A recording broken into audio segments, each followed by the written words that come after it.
बिस्मिल्लाहिर्रहमानिर्रहीम। अवल नालो अल्लाह जो जेको ॾींदड़ ॾे हसारे ॾई न पचारे मिढ़निया मेहरबान घणो। अस्सलामु अलैकुम व्यूअर्स, आऊं अवां जो मेज़बान ताहिरा जो ऐं प्रोग्राम अवां जो पंहिंजो सुबुह में राणा साण खणी मौजूदु आहियां। खोड़ सारनि दुआउनि सां ऐं उमेद बि रखां थी त सभु ठीकु हूंदव, ख़ुशि हुजो, आबाद हुजो, अवां पंहिंजनि प्यारनि सां हुजो। ऐं सुबुह में राण जो स्टार्ट आहे। कल्ह जो ॾींहुं मिसिंग हुयो, पर अॼु माना हफ़्ते जी शुरूआति पाण करियूं पिया। ऐं सुबुह में राण जे हिन अङण ते जॾहिं बि प्रोग्राम जी शुरूआति थींदी आहे त यकीनन अव्हां सभिनी खे ख़बर आहे त कोशिशि हूंदी आहे त पॉज़िटिव वाइब्स सां असां प्रोग्राम जो स्टार्ट वठूं ऐं अव्हां जो साथ हूंदो आहे। कोशिशि बि इहा हूंदी आहे त अव्हांखे साण खणंदा हलूं, त पोइ उनजे लाइ हिकिड़ो असां वटि सिस्टम आहे त प्रोग्राम लाइव हलंदो आहे त स्क्रीन ते नंबर बि हली रहियो हूंदो आहे, तव्हां उहो बि डायल करे सघो था ऐं तव्हां असांजे प्रोग्राम में शामिलु थी सघो था। सिंधड़ीअ जी सींध में रंगनि भरी राति, होली ऐं बारात ॿई सहेलियूं सूंह जूं, जीअनि मुंहिंजा मारवड़ा ऐं मारवड़नि जी ॿोली, ईदूं ऐं होली सदा गॾिजी अचनि सिंध में। सो शब बरात बि आहे ऐं होली बि आहे। सो सभिनी सिंध वासियुनि खे होलीअ जूं बि खोड़ सारियूं वाधायूं हुजनि ऐं शब बरात जूं बि खोड़ सारियूं तव्हांखे मुबारकूं हुजनि। रंगनि जो चवंदा आहिनि त को बि मज़हब कोन आहे। असांजो जेको ब्लड आहे माना सभिनीनि जो कलर साॻियो आहे रंग जो, रतु सभिनीनि जो ॻाढ़ो थिए थो ऐं जेके बि रंग आहिनि अमन जो पैगाम फैलाईंदा आहिनि ऐं रंग अव्हांखे असांखे पाण सभिनीनि खे ॾाढा पसंदि आहिनि।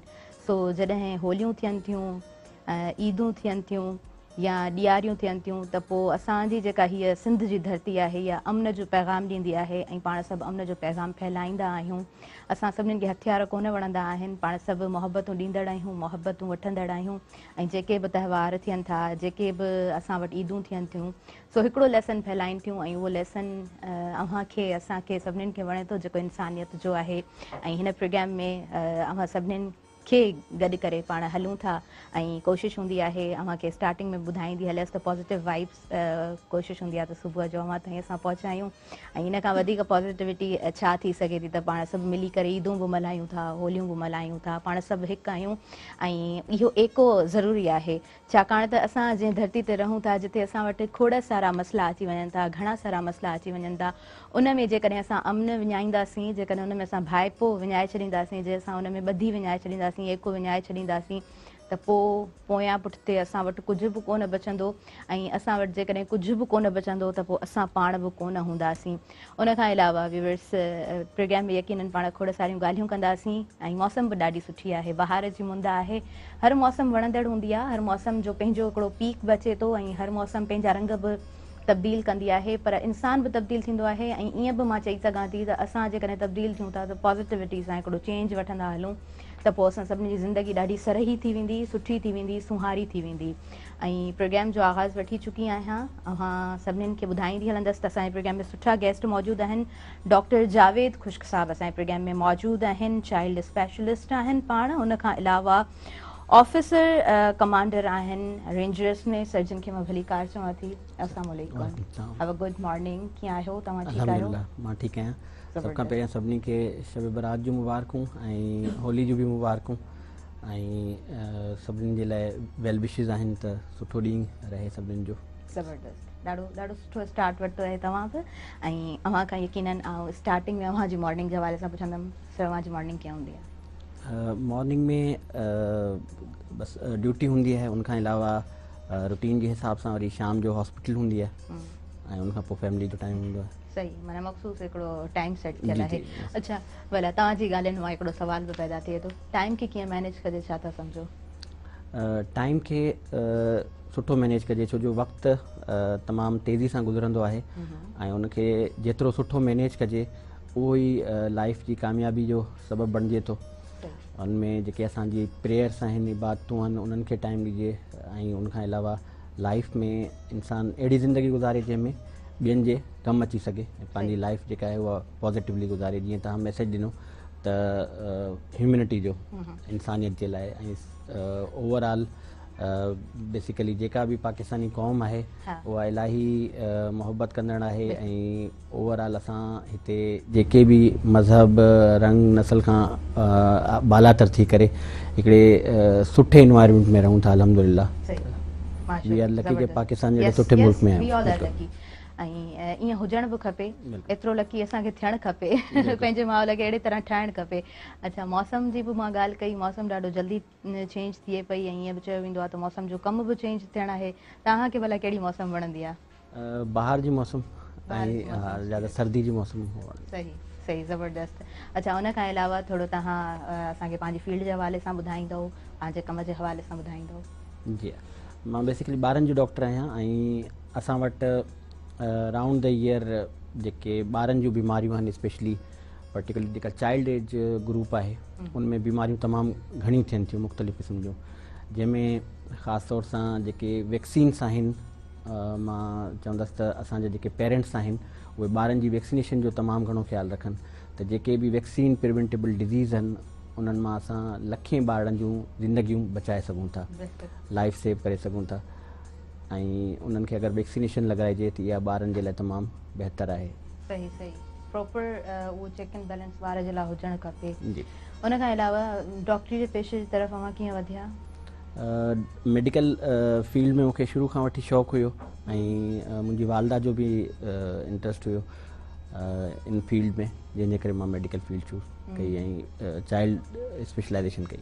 सही सही, ज़बरदस्त। उन खां अलावा सर जेकॾहिं स्टार्टिंग जी ॻाल्हि कयूं त स्टार्टिंग में कीअं एजुकेशन रही, पंहिंजो तव्हां पूरो रिवाइंड टाइम आहे ऐं तव्हां यादि कंदा, असां सां शेयर कंदा, असांजे व्यूअर्स सां शेयर बेसिकली कंदा? मां दादू सां बिलोंग कयां थो। मुंहिंजी जेका बुनियादी तालीम आहे उते दादू में ई थी आहे, मैट्रिक ताईं, ऐं इंटर बि उतां करे पोइ वरी मां चाणका मेडिकल कॉलेज में MBBS कई, उनखां पोइ चाइल्ड स्पेशलाइजेशन लम्स मां कई ऐं 2012 में रेंजर्स जॉइन कई ऐं हाणे पंहिंजो हॉस्पिटल आहे कासमाबाद में, उनमें चाइल्ड ऐं मैटरनल सर्विसिस आहिनि, ॿारनि जी बि बीमारियुनि जी सहूलियत आहे ऐं मैटरनिटी हवाले सां बि हॉस्पिटल आहे। सही, ऐं हिन मौसम जे हवाले सां जेकॾहिं ॿारनि जे हवाले सां ॻाल्हायूं त बीमारियूं कीअं आहिनि ऐं कहिड़े तरीक़े सां ॾिसो पिया रेशो वधे पियो, कीअं प्रिवेंशन हुजणु खपनि? ॾिसो, ओवरऑल पाकिस्तान में हर साल लॻभॻि लख खां वधीक ॿारड़ा डायरिया जे करे मौत जो शिकार थी वञनि था ऐं ग्लोबली 5 लख खां वधीक ॿारड़ा डायरिया जे करे मौत जो शिकार थियनि था। जेका डिज़ीज़ प्रिवेंटेबल आहे, इन जी वैक्सीन बि अवेलेबल आहे EPI प्रोग्राम जी वैक्सीनेशन में। ऐं अगरि असां हाइजीन जो ख़्यालु रखूं, जीअं इस्लाम में बि आहे त सफ़ाई निस्फ़ ईमान आहे, अगरि सफ़ाई जो ख़्यालु रखियो वञे उन सां ई डायरिया प्रिवेंट थी सघे थो। ऐं वरी उनजी जेकॾहिं ट्रीटमेंट ॾिसिजे त असां वटि ORS जो यूज़ 38% आहे। जॾहिं बि कंहिं ॿार खे डायरिया थिए थो त उनमें ORS जो तमामु घणो रोल हूंदो आहे ऐं असांजी जेका EPI जी वैक्सीन आहे उनमें बि रोटा वैक्सीन अवेलेबल आहे गवर्नमेंट जे तरफ़ां। त अगरि पेरेंट्स ॿारनि खे वैक्सीनेशन कराइनि त इन बीमारी ते बि क़ाबू पाए सघिजे थो। इन खां अलावा नमूनिया, अगरि मौसम जी ॻाल्हि कजे त थधि में या जॾहिं बि मौसम चेंज थिए थो त उन हिसाब सां नमूनिया जी करे बि तमामु घणियूं डेथ्स थियनि थियूं पाकिस्तान में बि, इहा बि प्रिवेंटेबल आहे, इन जी बि वैक्सीन अवेलेबल आहे ऐं अगरि एहतियाती शयूं कजनि त इन बीमारी खां बि बची सघे थो। ॿियो न्यूट्रिशनल डेफिशिएंसीज़ आहिनि ॿारनि में, स्पेशली पाकिस्तान में 22% खां वधीक ॿारड़ा असांजा मेल नोरिश्ड आहिनि अनफॉर्चुनेटली ऐं 37% ॿार स्टंटेड आहिनि। उन्हनि जी जेका हाइट आहे उहा अकॉर्डिंग टू हुननि जी एज न आहे, बिकॉज के मदर बि मेल नोरिश्ड रहे थी जॾहिं हू प्रेगनेंसी जे टाइम मां गुज़रे थी, पोइ वरी लो बर्थ वेट ॿारड़ो पैदा थिए थो, अगेन वरी उनजी अगरि शुरू खां केयर न हुजे, मदर फीड शुरू में न हुजे या डाइट प्रॉपर न हुजे ऐं ॿार खे बार बार रिपीटेड इन्फेक्शन थियनि त उनजे करे मेल न्यूट्रिशन बि ॾाढी घणी आहे पाकिस्तान में। त असांखे जेका असांजी न्यू जनरेशन आहे, असांजा ॿार, उन्हनि जी तमामु घणी केयर करणु घुरिजे हर मौसम में, छो जो जॾहिं बि मौसम चेंज थींदो आहे त डिज़ीज़ उन टाइम में वधीक हूंदियूं आहिनि। अच्छा, हिकिड़ो ॿार त ॾाढो तंदुरुस्त पैदा थिए थो, उनजे लाइ त घणा सारा मसइला कोन था थियनि अॻियां। कुझु ॿार आहिनि जिन खे सवली सिंधीअ में चयो वेंदो आहे त ॿुॾल ॿार पैदा थींदो आहे, त पोइ कीअं सम्झाईंदो जेके बि माइरूं ॾिसी रहियूं आहिनि त कीअं ॿार जो ख़्यालु करणु खपे?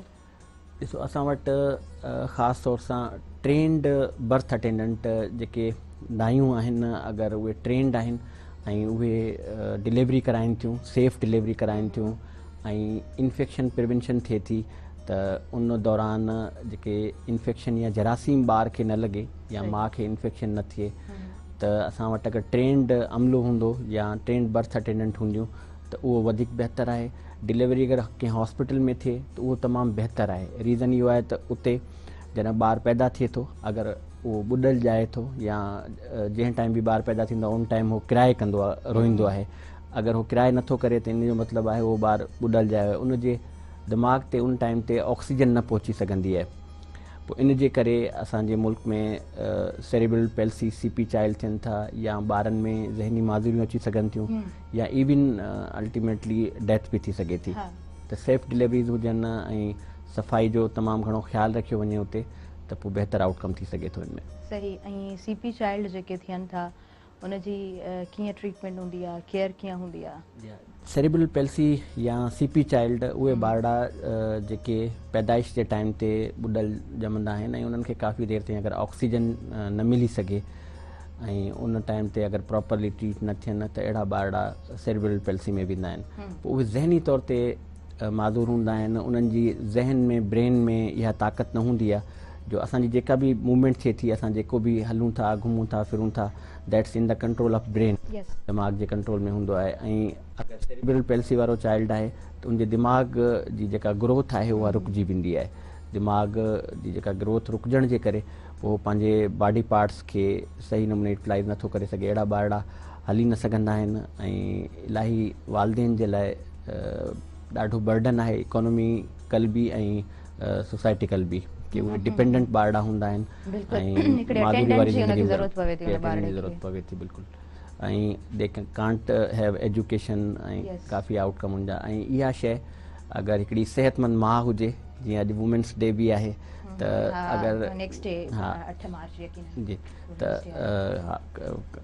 8 मार्च त इन हवाले सां अगरि मदर जी न्यूट्रिशन सही हुजे ऐं ॿार जी सिहत सही हुजे त असां घटाए सघूं था। इहा बि प्रिवेंटेबल डिज़ीज़ आहे। अगरि डिलीवरी जे दौरान केयर कजे या कंहिं सही जॻह ते डिलीवरी कराइजे त पोइ CP चाइल्ड बि प्रिवेंट थी सघनि था, त उनखे बचाव करे सही। बहितरीन तरीक़े सां तव्हां ॿुधायो। ऐं प्रिवेंशन तमामु घणी ज़रूरी आहे। भला छा था सम्झो अवेयरनेस केतिरी आहे हिन हवाले सां?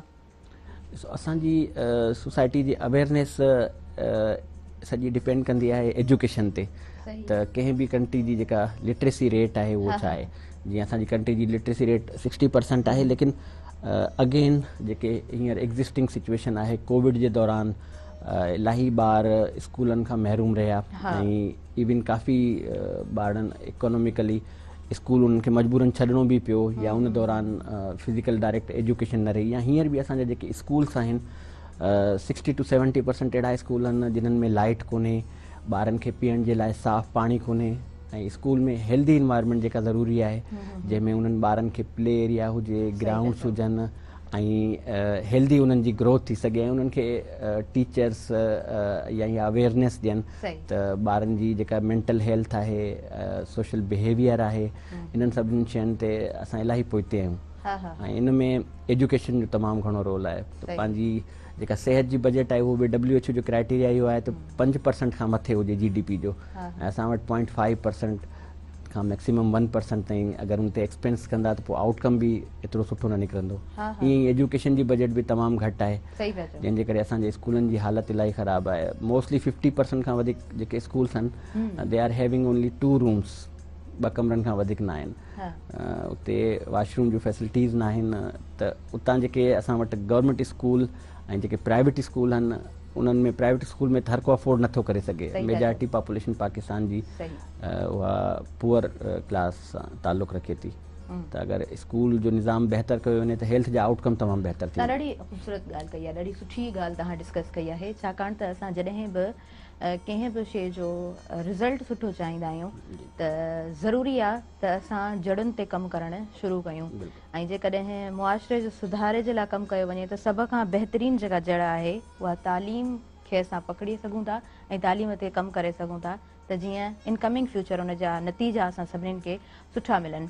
सो काफ़ी सारा स्कूल्स जा यकीनन असां वटि प्रॉब्लम्स आहिनि ऐं जेकॾहिं प्रॉब्लम्स जी पाण लिस्ट खणी वेंदासीं त उहा लिस्ट तमामु वॾी आहे। असां वटि इंफ्रास्ट्रक्चर जो मसइलो आहे, उन खां अलावा असां वटि पाणी जो तमामु घणो मसइलो आहे, प्रॉपर तरीक़े सां वॉशरूम्स न आहिनि ऐं जेकॾहिं ॾिठो वञे त प्रॉपर तरीक़े सां चेक एंड बैलेंस बि असां वटि कोन्हे ऐं उन में घणा सारा मसइला वधीक अची वञनि था।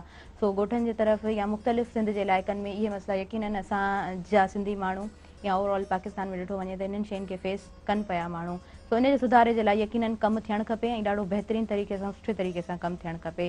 सो माइरुनि खे कीअं सम्झाईंदो त पंहिंजी केयर करणु तमामु घणी ज़रूरी आहे हिकु सिहतमंद ॿारड़े जे लाइ? जी, ॾिसो जॾहिं बि का प्रेग्नेंट लेडी अगरि इन फेज़ मां गुज़रे थी त इहो इंतिहाई ज़रूरी आहे त उनजा एंटीनेटल चेकअप थींदा आहिनि।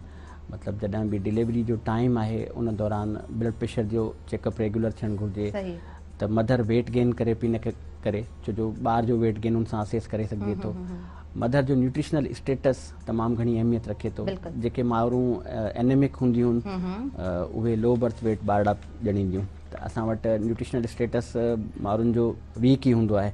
उहो घर में खाधो पचाईंदी आहे, सभिनी खे सर्व कंदी आहे ऐं लास्ट में मतिलबु उहो पंहिंजी जेको आहे न्यूट्रिशन वग़ैरह वठे थी। लेकिन ओवरऑल पाकिस्तान में जेका मदर्स जी एजुकेशन आहे उहा बि घटि आहे ऐं उनखां अलावा न्यूट्रिशनल जेको इंडेक्स आहे उहो बि इलाही लो आहे एज़ कम्पेयर टू जेके बि डेवलपिंग कंट्रीज़ आहिनि उन जी बनस्बत।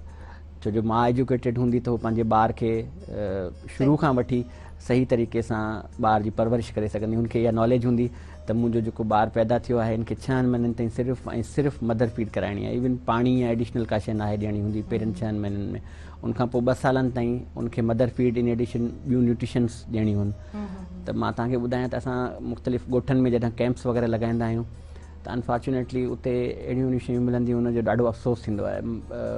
जेके माण्हू आहिनि या जेके फैमिलीज़ आहिनि उन्हनि खे ॿारनि जी वैक्सीनेशन जे बारे में ख़बर न हूंदी आहे। उन्हनि खे ॿारनि खे शुरू में ई हो काफ़ी अहिड़ियूं शयूं के माइरूं मतिलबु ॿारनि खे चांहि पीआरे छॾींदियूं आहिनि, पंहिंजे खीर सां गॾोगॾु ॿियूं शयूं ऐड करे छॾींदियूं आहिनि जेके ॿार जे लाइ इलाही नुक़सानदेह हूंदियूं आहिनि ऐं ओवरऑल उन्हनि शयुनि जा ॿार ते ॾाढा बैड इम्पैक्ट पवंदा आहिनि। अगरि वैक्सीनेशन जी अवेयरनेस हुजे या ॿार जी सही न्यूट्रिशन त ॿार खे छा ॾियणो आहे त उहे ॿार हेल्दी वे में अॻिते वधंदा अचनि। या साफ़ु पाणी अगरि अवेलेबल हुजे ओवरऑल असांजी कम्यूनिटी खे त उन सां बि आउटकम बहितर थी सघे थो। छो जो जेकॾहिं साफ़ु पाणी न हूंदो त टाइफाइड जो इशू आहे या डायरिया जेको मां तव्हां सां ज़िक्र कयो सघां त उन जे करे बि ॾाढियूं डेथ्स थियनि थियूं। त उहो that is related with hygiene, सफ़ाई ऐं उन सां गॾोगॾु पाणी जो अगरि इशू सही हुजे त। अच्छा, उन खां अलावा ॿारु जेको ॼमे थो नमूनिया जा बि घणा केसिस ॿुधा आहिनि, त ॼमण खां पोइ जल्दी इहो भला अटैक कीअं थो थिए ॿार ते? उनमें इहो आहे त ॿार जॾहिं बि पैदा थो थिए, जंहिं बि सेटिंग में पैदा थिए त सभ खां पहिरियां इहो ज़रूरी आहे त हुन ॿार खे सही तरीक़े सां साफ़ु करे केप पाराइजे। ओवरऑल जेका अम्बलाइकल कार्ड आहे उहा प्रॉपर कट कजे ऐं उनखे जेका उनजी केयर करे थी ट्रेंड बर्थ अटेंडेंट या उते अवेलेबल जेको हेल्थ स्टाफ आहे उहो सफ़ाई जो एतिरो ख़्यालु रखे त उनमें इन्फेक्शन न थिए।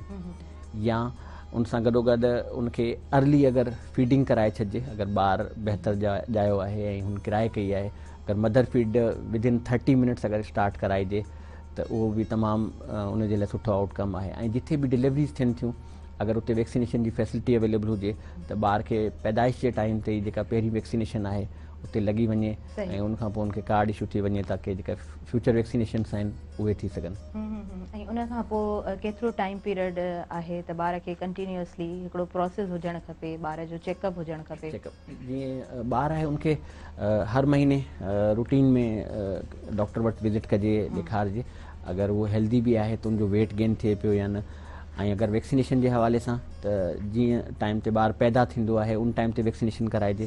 पोइ 10 हफ़्ते वैक्सीनेशन थींदी आहे, पोइ 14 हफ़्ते ॿार जी वैक्सीनेशन थींदी आहे। अहिड़ी तरीक़े सां वरी 9 मंथ में वैक्सीनेशन थींदी, 15 मंथ जी एज ते ॿारनि में वैक्सीनेशन थींदी। इहे त उहे वैक्सीनेशन आहिनि जेके EPI जे प्रोग्राम में हूंदियूं आहिनि, जंहिंमें TB आहे, हेपेटाइटिस आहे, इन्फ्लुएंज़ा आहे, डिप्थेरिया आहे, टिटेनस आहे, इहे सभु बीमारियूं उनमें कवर थियनि थियूं। मीज़ल्स जा आउटब्रेक तव्हां ॿुधंदा आहियो त उड़ी जे करे केतिरा ॿारड़ा पहुचनि था। अगरि उहे वैक्सीनेटेड हूंदा त उन्हनि में इहा बीमारी बि वैक्सीन जे थ्रू प्रिवेंटेबल आहे। पोलियो आहे जीअं तो सॼी दुनिया में पोलियो ख़तमु थी वई आहे, लेकिन अनफॉर्चुनेटली अफ़गानिस्तान ऐं पाकिस्तान में अञा बि पोलियो जा केसिस आहिनि, न त otherwise world wide polio eradicate थी चुको आहे।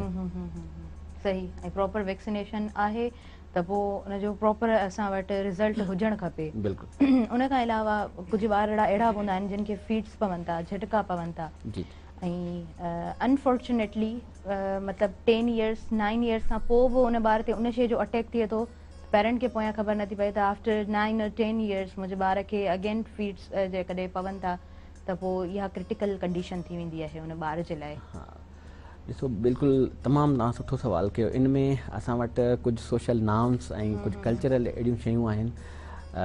अगरि असां वटि हॉस्पिटल में का माउ अचे थी, उहा उते अचे थी ॾाढो लेट सां अचे थी, उहो अची ॿुधाए थी त मुंहिंजे ॿार खे झटको थियो। पोइ असां इहो सोचियोसीं त शायदि हिन खे कोई जिन जो असरु आहे या हिन ॿार ते कोई अहिड़े क़िस्म जी को शायदि आहे, ऐं उन जे करे उहो प्रॉपर टाइमली सही डॉक्टर वटि अगरि वेंदा त उहो प्रॉपर उहो थी वेंदो। ऐं उनमें ख़ासि तौर सां ज़्यादातर फिब्राइल फिट्स हूंदा आहिनि जेके बुख़ार जे करे ॿार खे थींदा आहिनि। अगरि उहे शुरू में सही तरीक़े सां मतिलबु कवर थी वञनि त अॻिते फिट्स एतिरा कोन वधंदा आहिनि। ॿियो जीअं सवेर असां ज़िक्र कयोसीं, जीअं तव्हां सुवालु कयो त जेके ॿुॾल ॿार ॼमनि था उहे बि अगेन जॾहिं CP चाइल्ड थियनि था त उन्हनि में बि फिट्स तमामु घणा हूंदा आहिनि। लेकिन अगरि प्रॉपर केयर कजे त एटलीस्ट उन्हनि जी लाइफ में आसानी आणे सघिजे थी। ऐं अगरि ॿिया अहिड़ा ॿार आहिनि जेके मिर्गी जो शिकार आहिनि, एपिलेप्सी, उन्हनि जी बि अगरि सही केयर कजे, प्रॉपर रेगुलर ट्रीटमेंट हलायो वञे, अगरि कुझु अहिड़ियूं शयूं आहिनि जेके मिसगाइडिंग आहिनि, उन्हनि खे कंहिं अहिड़ी जॻह ते वठी वेंदा आहिनि त जिन आहे या छा, उहे शयुनि खां हटी करे अगरि एजुकेटेड मतिलबु वे में उन्हनि शयुनि खे ॾिठो वञे तभी बि असां काफ़ी जेके बीमारियूं आहिनि उन्हनि जे आउटकम खे एटलीस्ट बहितर करे सघूं था। सही सही। ऐं ॿार जॾहिं स्कूल वञणु स्टार्ट थिए थो, हिकिड़ो त 6 मंथ्स ताईं तव्हां ॿुधायो त माउ पंहिंजी थञी पीआरे सघे थी। एक्सक्लूसिव मदर फीड बिल्कुलु। यस। उन खां अलावा ॿार जो जॾहिं ग्रोइंग एज आहे त पोइ उनजो खाधो पीतो, खाद खुराक कीअं हुजणु खपे? ॾिसो ॿार जेके असां वटि, मां सवेर ज़िक्र कयो त पूरी दुनिया में इवन अफ्रीका, युगांडा, उन्हनि सां बि पाकिस्तान खे कंपेयर कयो थो वञे। ऐं स्पेशली सिंध जे रूरल एरिया में तव्हां थर जो मिसाल वठो त उते मेल न्यूट्रिशन तमामु घणी कॉमन आहे। पावर्टी जे करे ॿिया बि इंडिकेटर आहिनि। अगरि माउ ॿार खे शुरू में पहिरियों 6 महीननि ताईं पंहिंजो सिर्फ़ु पंहिंजो खीरु पीआरे, उनखां पोइ 2 सालनि ताईं एडिड फूड जेके आहिनि उहे एड करे घर में ग़िज़ाऊं ठाहे ॾिजनि, दही, केलो, खिचड़ी या जेके बि घर जूं ग़िज़ाऊं उन्हनि खे होममेड, ऐं इन एडिशन मदर फीड बि ॾिजे। जॾहिं थोरो ॿारु ग्रो करे थो त उहा अहिड़ी स्टेज आहे जंहिंमें ॿार खे तमामु सुठे तरीक़े सां सुठी ग़िज़ा जी ज़रूरत हूंदी आहे। तव्हां अॼुकल्ह ॾिठो हूंदो त ॿारु घरां निकिरे थो पैसा खणी ऐं दुकान ते वञी करे चिप्स, पापड़ियूं या अहिड़ियूं अनहेल्दी शयूं ॿार खाइनि था जेके तमामु घणो नुक़सानु ॾियनि थियूं, जंहिंमें चॉकलेट्स आहिनि या डॿे जा जूस आहिनि। They contain chemicals and colours, even उन्हनि जा जेके इंग्रीडियंट आहिनि उहे एॾा हार्मफुल आहिनि जो लेटर ऑन अहिड़ा ॿारड़ा जॾहिं अडल्ट एज में अचनि था, दे में डेवलप डायबिटीज़। पाकिस्तान में ॾिसो डायबिटीज़ बि तमामु घणी कॉमन आहे, हर चौथे माण्हू खे डायबिटीज़ आहे। त अगरि हिन स्टेज ते ॿारनि जी न्यूट्रिशन बहितर हूंदी, उहे जंक फूड या अहिड़ा खाधा न खाईंदा जेके नुक़सानदेह आहिनि, त पोइ अॻिते हली करे उन्हनि जो हेल्थ आउटकम बि बहितर हूंदो। ब्लड प्रेशर जा चांसिस बि घटि हूंदा, हाइपरटेंशन जा चांसिस घटि हूंदा, शुगर जा चांसिस घटि हूंदा, ऐं इवन कैंसर इज़ अगेन हिकिड़ी तमामु घणी इमर्जिंग डिज़ीज़ आहे पाकिस्तान में।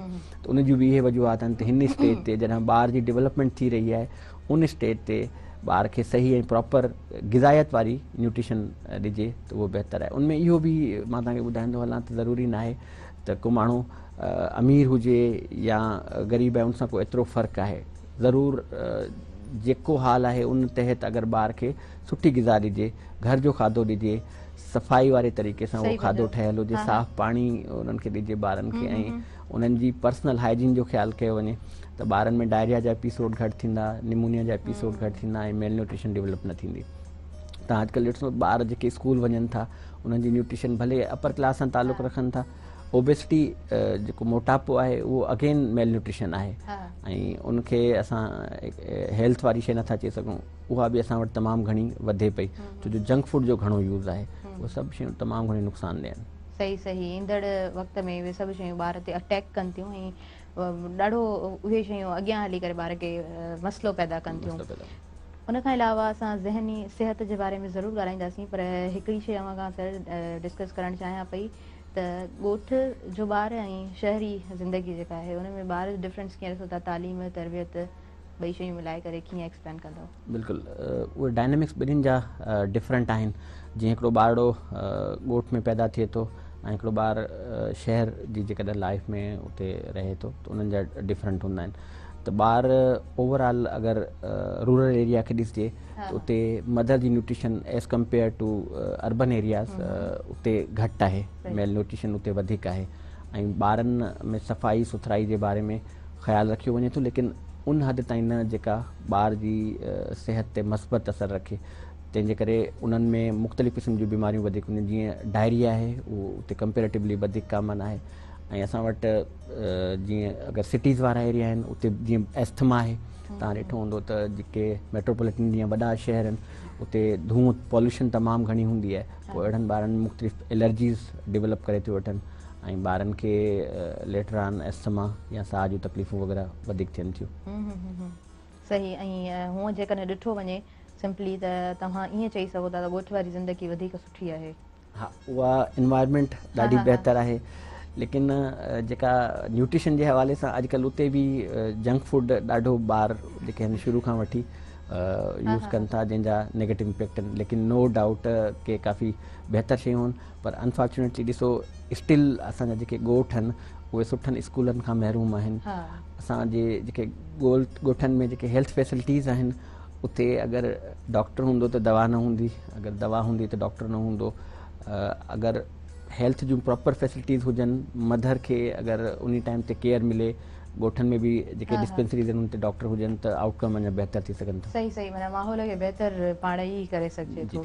उन खां अलावा ईअं बि चयो वेंदो आहे त बहितरीनु मुआशरे जा ॿ अंसर आहिनि जिन खे असां इंडिकेट करे सघूं था। हिकिड़ो तालीम ते फोकस्ड रहणो आहे, ॿियो सिहत ते। ऐं असां वटि माज़रत सां ईअं पाण सभु ॾिसूं था त ॿिन्हिनि उन्हनि शयुनि ते कमु कोन थो थिए जॾहिं ते थियणु खपे। सिहत असां वटि असांजी जेका पॉलिटिकल विल बि न आहे, प्रियॉरिटी न आहे। एजुकेशन बि असांजी उन लेवल ते प्रियॉरिटी न आहे।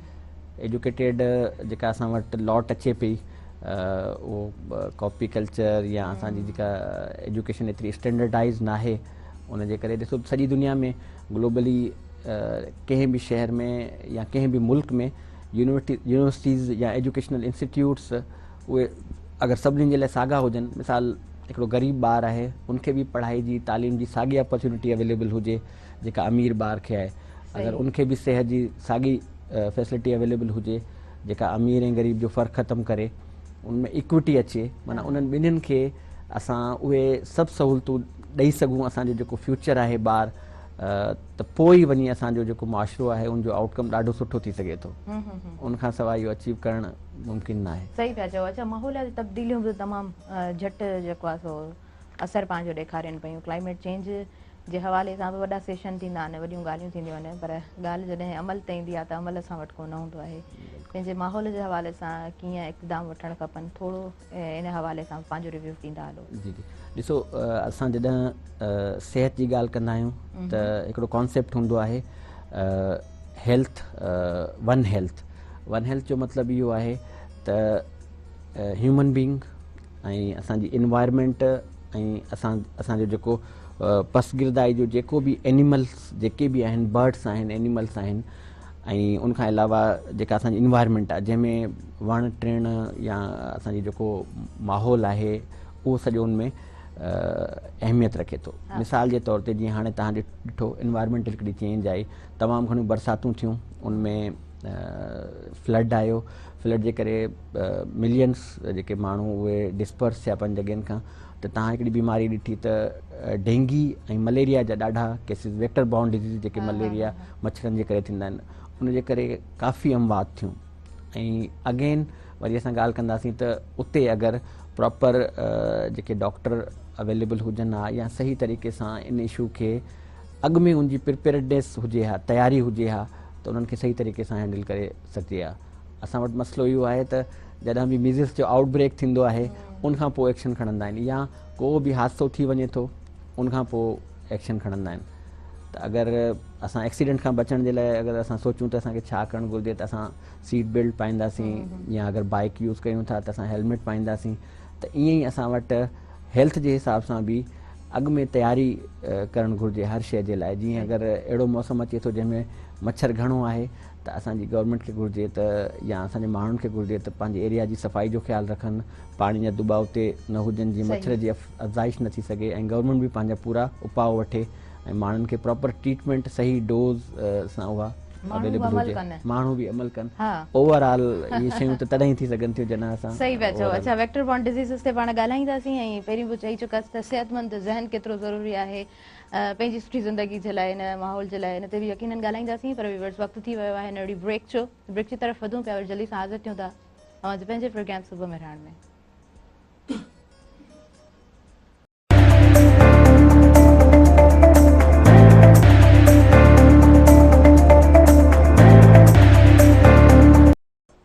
सभिनी ॾिसंदड़नि खे ॿीहर भली कार चवां थी अॼु पंहिंजे प्रोग्राम सुबुह मेहरान में, ऐं program on the screen live हले पियो।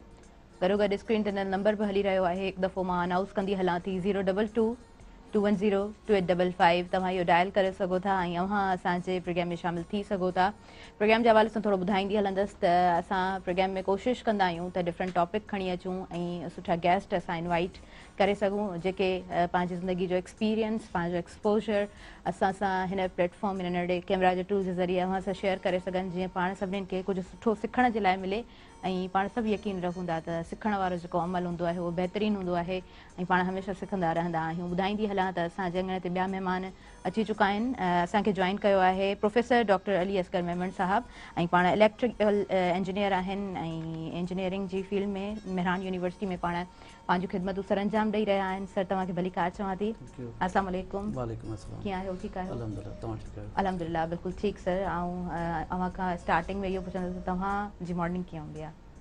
मॉर्निंग जी मॉर्निंग छाकाणि त असांखे सुबुह जो ऑफिस वञिणो हूंदो आहे त सुबुह जो उथी करे जेका रूटीन हूंदी आहे, पहिरियां त नंढा ॿार आहिनि त उन्हनि खे उथारिणो हूंदो आहे, उन्हनि जे लाइ थोरो घणो त बाबा तव्हां तयारी करे वठो। पैराडन में पंहिंजी तयारी थींदी आहे, उन खां पोइ यूनिवर्सिटी हलिया वेंदा आहियूं। त जेको एज़ यूजुअल असांजी रूटीन आहे ऑफिस अवर्स वारी, त असां अर्ली इन द मॉर्निंग उथण वारा आहियूं ऐं मुंहिंजे ख्याल में इहो ई हूंदो आहे। बाक़ी घर जो कमकार त ज़ाहिर आहे ख़वातीन जेको आहे सो उहे लुक आफ्टर कनि थियूं। सही सही।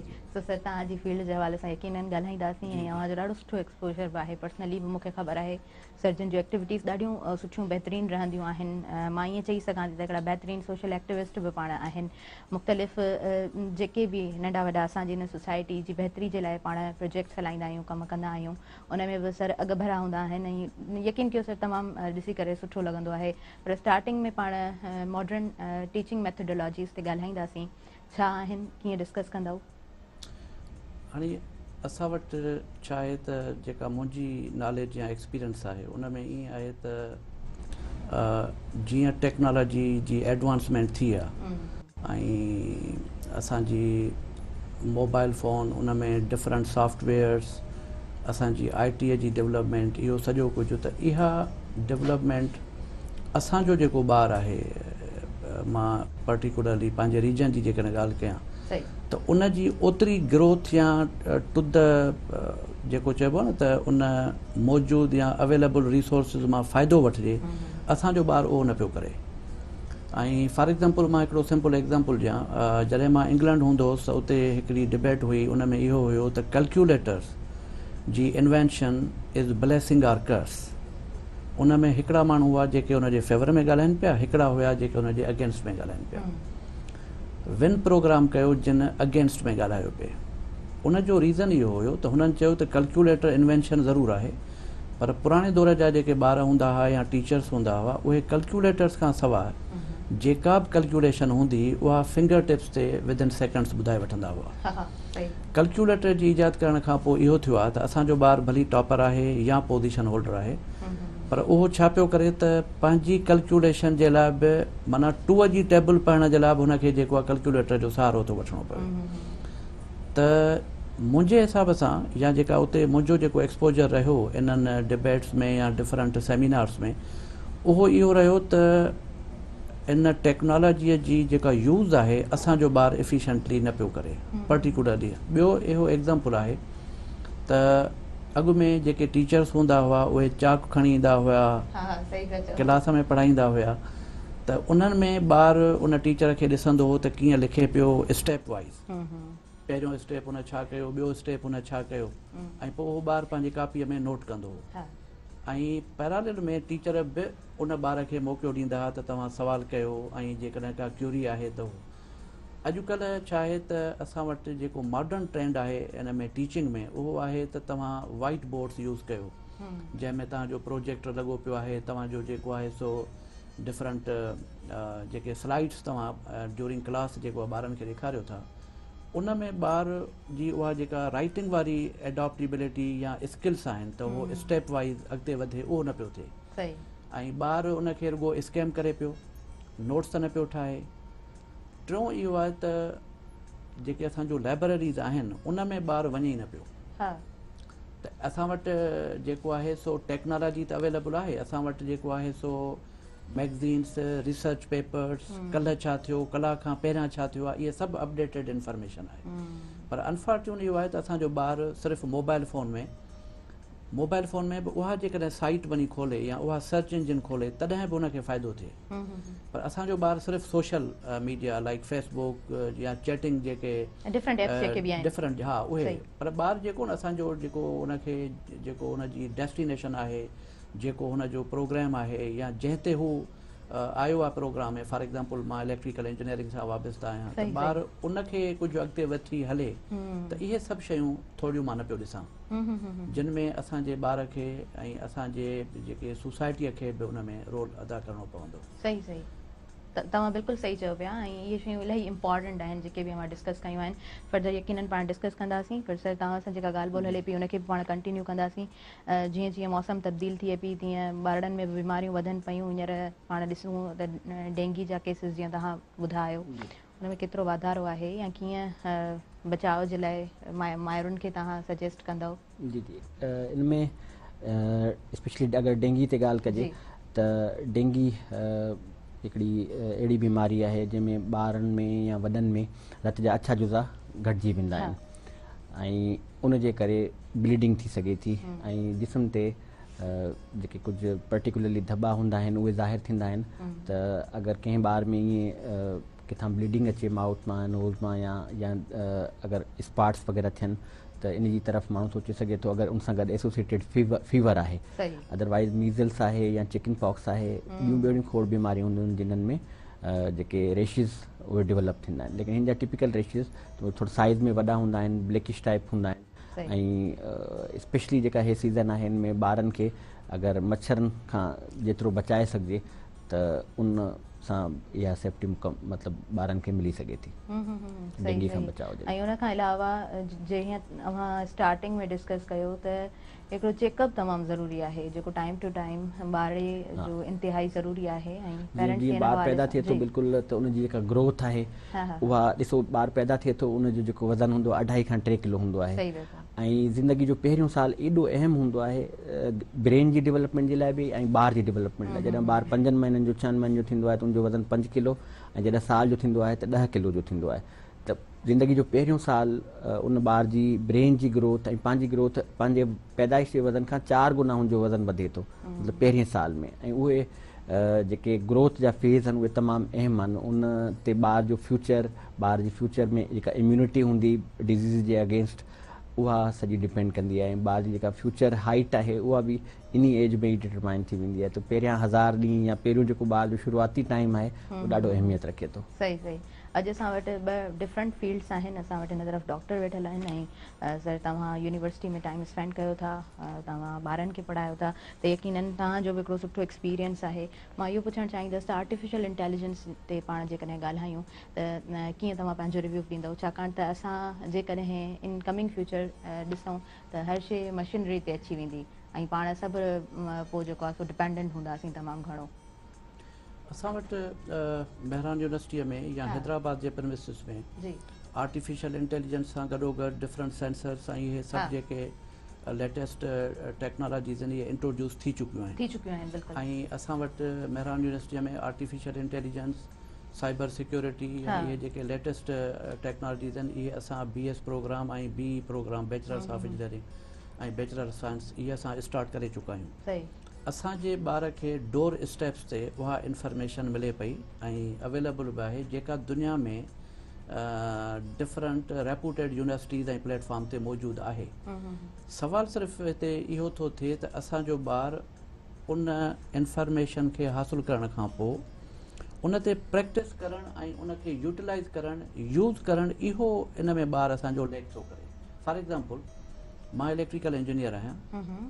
असां वटि सॼी हैदराबाद में या Mehran university as a whole, पर मां ईअं चवंदुसि त सॼी सिंध में मूं न ॿुधो आहे त काउंसलिंग सेंटर्स हुजनि या डिफरेंट वर्कशॉप हुजनि।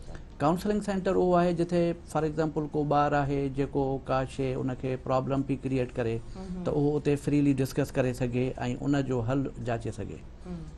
जेसि ताईं मां तव्हांखे वर्कशॉप ॿुधाया त फॉर एग्ज़ाम्पल मोबाइल फ़ोन तव्हां जेकॾहिं का रिपेयर कराइणी आहे त पाण हैदराबाद मोबाइल मार्केट वञूं था, उते हिकिड़ा नंढा नंढा सेंटर्स आहिनि, मोबाइल फ़ोन वर्कशॉप्स आहिनि। उहे उते जेका कमु कनि पिया, इन कम जी वर्थ ऐं वैल्यू यूरोप में ऐं USA में तमामु घणी आहे। अनफॉर्चुनेट इहा आहे त इहा साॻी वर्कशॉप असां वटि जेके असांजा हायर एजुकेशन जा इदारा आहिनि उते इहे मौजूदु न आहिनि। त आर्टिफिशियल इंटेलिजेंस ॿार किताबनि में त पढ़ी, क्लास में बि असां उनखे सम्झाए वरिती, पर उहो ॿारु जॾहिं उनखे अप्लाई न कंदो या उन जा डिफरेंट क़िस्म जा सेमिनार्स या इंटरेक्शन या ईअं खणी सम्झो त डिफरेंट इदारनि मां हिकिड़ो कॉम्पिटेटिव जेको आहे न फोरम डेवलप न थींदो, तेसि ताईं ॿार जी उहा ग्रोथ न पई थिए जेका थियणु घुरिजे।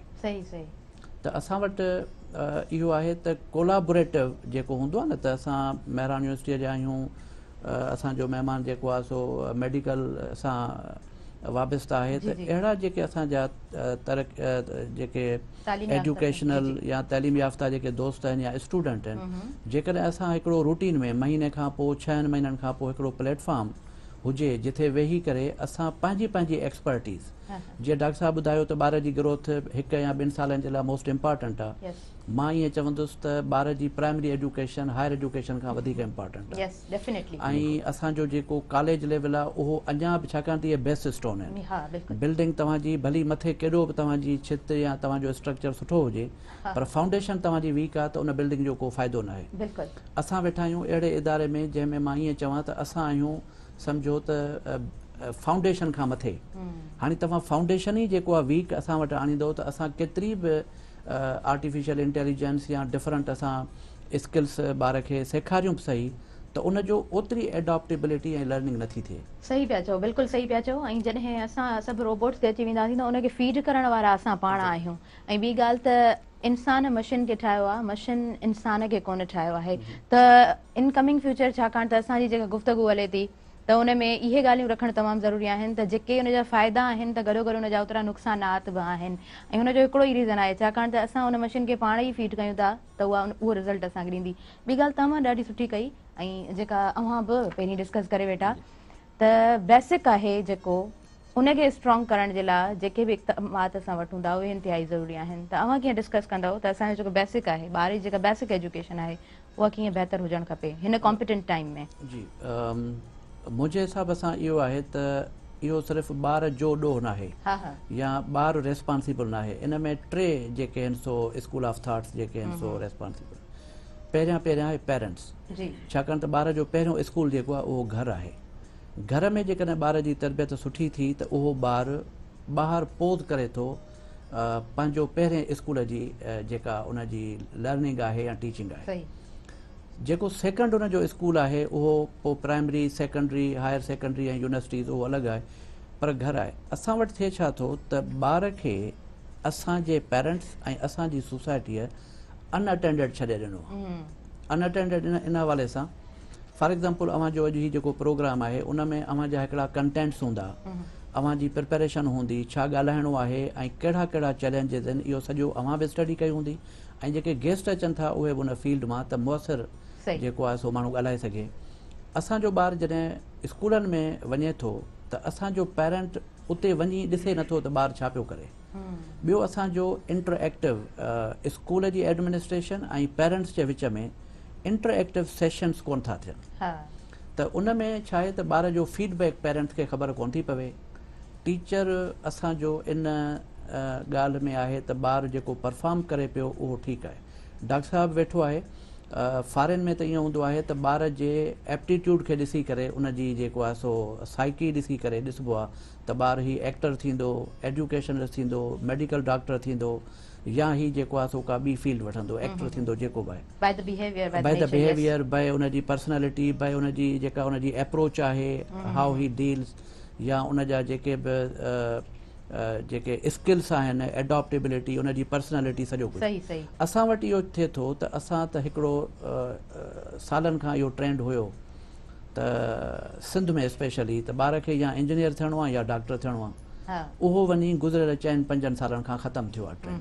हाणे असांजा ॿार सोशल साइंसिस में वञनि पिया, जीअं तव्हां आर्टिफिशियल इंटेलिजेंस चई, साइबर सिक्योरिटी चई, इवन तव्हांखे मां मज़े वारी ॻाल्हि ॿुधायां त असां वटि मेहरान यूनिवर्सिटीअ जा कुझु इंजीनियर्स इंटरनेशनल शेफ थी विया आहिनि, ऐं उहे जेको आहे सो 5 स्टार होटल्स में पंहिंजो जेको आहे शेफ जा कोर्सिस कनि पिया, ऐं उहे इंटरनेशनल जेके असांजूं मल्टी स्टोरी बिल्डिंग्स आहिनि या जेके वॾियूं होटल्स आहिनि उन्हनि में हू एज़ अ शेफ परफॉर्म कनि पिया। त हाणे थोरो उहो ट्रेंड जेको आहे ब्रेक थियो आहे, ऐं थियण बि खपे।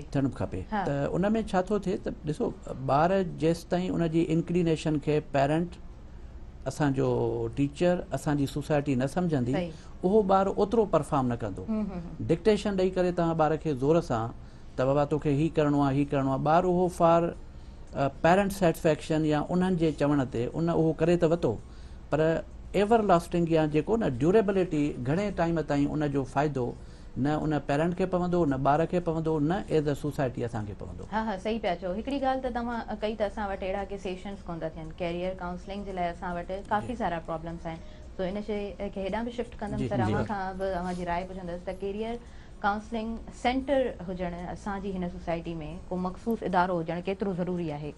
तमामु ज़रूरी आहे। ॾिसो, जीअं सर मेमन साहिबु तमामु सुठी ॻाल्हि कई त ओवरऑल अगरि असां ॿार जी हिकिड़े फ्यूचर जे हिसाब सां ॻाल्हि कयूं था त उनजी जेका बेस आहे, बुनियादु आहे, उहा मज़बूत हुजे। जीअं मां ॻाल्हि कई त हेल्थ जे हिसाब सां अगरि ॿारु शुरू खां हेल्दी हूंदो, इवन जॾहिं ॿारु माउ जे पेट में हूंदो आहे त माउ जी जेका हेल्थ जी कंडीशन आहे, हुनजी ज़हनी कंडीशन आहे, ऐं हुनजी जेका न्यूट्रिशनल स्टेटस आहे, उहे सभु शयूं हुन ॿार ते इफेक्ट करे रहियूं हूंदियूं आहिनि। त अहिड़ी तरह सां अगरि असां ॿार जी शुरूआती जेका सर पाण कंटिन्यू कयूं था, इंटरप्ट कयां पई, लाइव कॉलर आहिनि। हेलो, अस्सलाम वालेकुम। जी अस्सलाम वालेकुम। मैं तव्हांखे भली कार चवां थी, आप अपना इंट्रोडक्शन करवाएं। जी, मैं शेख बलीउद्दीन बात कर रहा हूँ कराची से। जी, मैं आपको वेलकम कहती हूँ, क्या कहना चाहेंगे? जी सर से मेरा ये सवाल था, जैसा आज का जो टॉपिक है इंजीनियरिंग के हवाले से इलेक्ट्रिकल इंजन की बात हो रही है जी, तो सर से ये मेरा पूछना था कि जैसे कि आज के दौर में जो है गैस मतलब नहीं आ रही है, अगर हम पावर जनरेशन की अगर हम बात करें इंडस्ट्रीज के हवाले से और अदर्स जो मामला हैं हमारे, जैसे कि पावर जनरेशन की जैसे की बात हो रही है, सही। तो उस हवाले से मैं कहना चाह रहा था कि अब मुस्तकबिल जो है पावर जनरेशन का क्या देखते हैं, जो कि गैस पे बड़े जनरेटर चल रहे हैं जैसे कि 1 मेगावाट, 1.5 मेगावाट, 3 मेगावाट्स के जो बड़े जनरेटर जो कि इंडस्ट्रीज में चल रहे हैं, तो इसके हवाले से सर से ये सवाल था कि पावर जनरेशन को मुस्तकबिल में क्या देखते हैं, आया सोलर की तरफ लोग जाएंगे या विंड टर्बाइन की तरफ जाएंगे, मतलब मुस्तकबिल में, क्योंकि गैस जिस तरीके से नहीं आ रही तो गैस जनरेटर जो कि 1 मेगावाट के होते हैं ऑलरेडी, तो वो जो है मतलब अब हम किस तरफ अपने आप को देख रहे हैं। ओके जी, thank you so much for calling. तव्हां प्रोग्राम में शामिल थी चुका। ऐं सर तव्हां सां अव्हांजा ई आई थिंक स्टूडेंट आहिनि जेके पावर जनरेशन जे हवाले सां पुछणु चाहिनि पिया, अव्हां खां ज़रूरु आंसर वठंदासीं, पर प्लीज़ तव्हां कंटिन्यू करियो। त उनमें ॿार जी जेका शुरूआती स्टेज आहे उनमें जेका हुनजी सोच आहे, स्कूल जी जेका लाइफ आहे ऐं घर में जेको हो ॾिसे थो पियो, त जेको ॿार जी अर्ली जेका मेंटल डेवलपमेंट आहे या उनजी मेंटल हेल्थ आहे, उहा घर में अगरि माउ पीउ जो पाण में रवैयो सही आहे या उन्हनि जो पाण में वर्ताव छा आहे या हू कहिड़े तरीक़े सां ज़िंदगी गुज़ारनि था, उहे सभु शयूं ॿार ते तमामु घणो। छो त ॿार जो रीज़न इहो आहे, ॿार जल्दी सां एडॉप्ट कंदो आहे। ऐं 3 शयूं आहिनि सर जंहिंखे पाण डिनाए कोन था करे सघूं। हिकिड़ो त अव्हां पाण डिस्कस कयो त पहिरीं दर्सगाह घर ई थिए थो, माउ जी हंज थिए थी। उन खां पोइ मज़हबी तालीम बि असांजे हिन सोसाइटी में इलाही इंतिहाई ज़रूरी हूंदी आहे ऐं असांजो सोशल इन्वायरमेंट तमामु घणो ज़रूरी हूंदो आहे। त हिन टिनिनि शयुनि खां पाण डिनाए कोन था करे सघूं ऐं ॿार बिहेवियर्स ॾाढा जल्दी सां सम्झंदो आहे, त उनजे लाइ उहो माहौल तयारु करणो पवंदो आहे। सो यस, पावर जनरेशन तव्हां कीअं डिस्कस कंदव? असां वटि पाकिस्तान छाकाणि त हिनमहिल ऑलरेडी डेवलप्ड कंट्री आहे, डेवलपिंग कंट्री आहे ऐं पाकिस्तान में हिनमहिल क्राइसिस पंहिंजा एनर्जीअ जे हवाले सां इलाही घणा आहिनि। हिकिड़ो त इहो आहे, ॿियो इहो आहे त दुनिया में असां वटि पॉल्यूशन ऐं जेके पंहिंजा कोल फायर्ड पावर प्लांट्स जेके कोल ते हलनि था, इहे तक़रीबन शट डाउन थी विया आहिनि। ऐं पाण वटि हिते जिथे असां वेठा आहियूं हैदराबाद में, त लाखड़ा पावर हाउस जेको आहे पेटारो जे भरिसां आहे इंडस हाईवे ते, उहो बि किन वजूहात जे करे बंदि आहे। पर दुनिया में त हूअं पॉल्यूशन न हुजे, ग्रीन हाउसिस हुजनि ऐं क्लीन एनर्जी, इहो जेको कॉन्सेप्ट आहे, त उन में हूअं ई असां वटि इहो डेक्लाइन आहे उनजी। ॿियो जेको आहे त फ्यूल प्राइसिस दुनिया में तमामु घणा वधनि पिया, ग्लोबल मार्केट में, पाकिस्तान में फ्यूल प्राइसिस क्राइसिस आहिनि, त उन जे करे असां वटि पावर हाउसिस में जेको फ्यूल आहे उहो ईधर ऑयल आहे या कोल आहे या गैस आहे। हाणे गैस जी बि पाण वटि शॉर्टेज पई थिए ऐं तव्हां लास्ट टाइम नोट कयो त सियारे में पाण खे हिते प्रॉब्लम्स हुया ऐं उन जे करे हिनमहिल जेको नेक्स्ट अल्टरनेटिव आहे जनरेशन जो, उहो आहे सोलर ऐं विंड। छाकाणि त असां हैदराबाद में तव्हांखे ख़बर आहे कराची हलबो त जंपीर कॉरिडोर आहे विंड जो, ऐं उन खां पोइ अल्हम्दुलिल्लाह पाण खे सिंध में बल्कि सॼे पाकिस्तान में सोलर एनर्जी त फ्री ऑफ कास्ट आहे, अवेलेबल आहे एवरीवेयर। हवा इहो आहे त 3-4 महीना असां वटि हले थी, बाक़ी साल में उन स्पीड सां कोन थी हले जंहिंजे करे विंड टर्बाइन फिरी सघे ऐं असांखे उहा रिक्वायर्ड जनरेशन या स्पीड मिली सघे। त सोलर असां वटि मौजूदु आहे। त मां सम्झां पियो त जेको फ्यूचर आहे पंहिंजो पाकिस्तान जो, न रुगो पाकिस्तान जो, दुनिया में, छाकाणि त चाइना में ऐं हर कंट्रीअ में हिनमहिल ॾिसो था त सी साइड ते समुंड जे अंदरि बि हिननि सोलर पैनल हया आहिनि, फ्लोटिंग सोलर्स। ऐं असां वटि जेके हिनमहिल लेटेस्ट सऊदी अरेबिया में ऐं UAE में जिथे डेज़र्ट आहे, उते बि सोलर एनर्जीअ जे तवसुल सां या उन जे यूटिलाइज़ करण सां हिननि फ़सुलु ते पोखे वरितो आहे, जंहिंमें सेंसर सभु उहे सोलर पावर्ड आहिनि। ऐं जेको पाणी आहे, इरीगेशन आहे या ह्यूमिडिटी या वेदर चेंज जा जेके बि अलार्म्स आहिनि, उहे सभु जेको आहे सोलर एनर्जी ऑपरेटेड आहिनि। त मां सम्झां पियो त पाकिस्तान में इहो नेक्स्ट जेको आहे बूम आहे, उहो सोलर ऐं विंड जो आहे ऐं उन जो ई पोटेंशियल आहे। सही सही, ॾाढो सुठे तरीक़े सां सुठियूं पॉइंट्स तव्हां डिस्कस कयूं। ऐं सर, हेल्दी माइंड केतिरो ज़रूरी आहे, सेहतमंद ज़हन केतिरो ज़रूरी आहे हिकु सेहतमंद ज़िंदगी जे लाइ? बिल्कुलु, जेका सेहतमंद माइंड जी ॻाल्हि कजे न, त उहो इंतिहाई ज़रूरी आहे। इंसान ज़िंदगी जे हर शोबे में, ज़िंदगी जे हर कारोबार में, ज़िंदगी जी डेली जी रूटीन में अगर हो फ्री ऑफ वरीज़ आहे, हुनजे ज़हन में के बर्डन्स, के परेशानियूं, के अहिड़ी स्ट्रेसिस न आहिनि। जीअं असांजे मुआशरे में हाणे एजुकेशन जा इशूज़ आहिनि, एम्प्लॉयमेंट जा इशूज़ आहिनि, मुआशी इशूज़ आहिनि, हेल्थ जा इशूज़ आहिनि, इहे ओवरऑल असां बिजली जा इशूज़ आहिनि, इहे सभु इशूज़ मिली करे हिकिड़े माण्हू खे हेल्दी नथा रखनि। मां तव्हांखे हेल्थ जी डेफिनेशन जे हवाले सां ॿुधायां त health is complete mental, physical and spiritual wellbeing, not merrily free of disease. मतलब सिर्फ बीमारी खां फ्री हुजण न आहे। एॾो जकड़ियल आहिनि जो हिकु शइ ख़राब थिए थी न त पोइ स्पिरिचुअली बि तव्हां सेट नथा रहो, फिज़िकली बि, मेंटली बि। तो ख़ैर सर, पाण हिनखे डिस्कस कयूं था, पर वक़्तु थी वियो आहे नाज़रीन न्यूज़ ब्रेक जो ऐं ख़बरुनि जी तरफ़ वधूं पिया। पाण जल्दी सां हाज़िर थियूं तव्हांजे पंहिंजे प्रोग्राम सुबुह मेहराण में।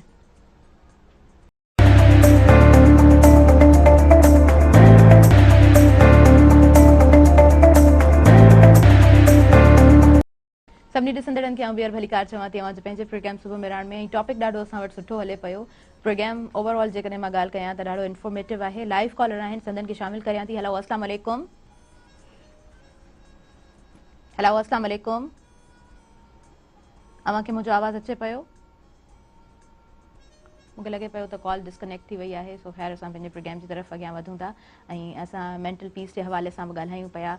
ऐं फिज़िकली इंसान जेकॾहिं सेट रहे थो त मेंटल पीस तमामु घणो ज़रूरी आहे ऐं स्पिरिचुअल नीड्स बि हूंदियूं आहिनि। सो सर, तव्हां डिस्कस कयो आहे, प्लीज़ तव्हां कंटिन्यू करियो। जी, हाणे ॿार जी जेका मेंटल हेल्थ आहे उहा तमामु घणी अहमियत रखे थी। अगरि घर जो इन्वायरमेंट सही हूंदो, अगरि हितां खां ॿारु स्कूल वेंदो स्कूल में बि उनखे अगरि हेल्दी इन्वायरमेंट मिलंदो, खेॾण जे लाइ ग्राउंड हूंदो ऐं साफ़ु पाणी मैसर हूंदो, जेको की असांजे गवर्नमेंट जे स्कूल्स में त इहे शयूं न आहिनि।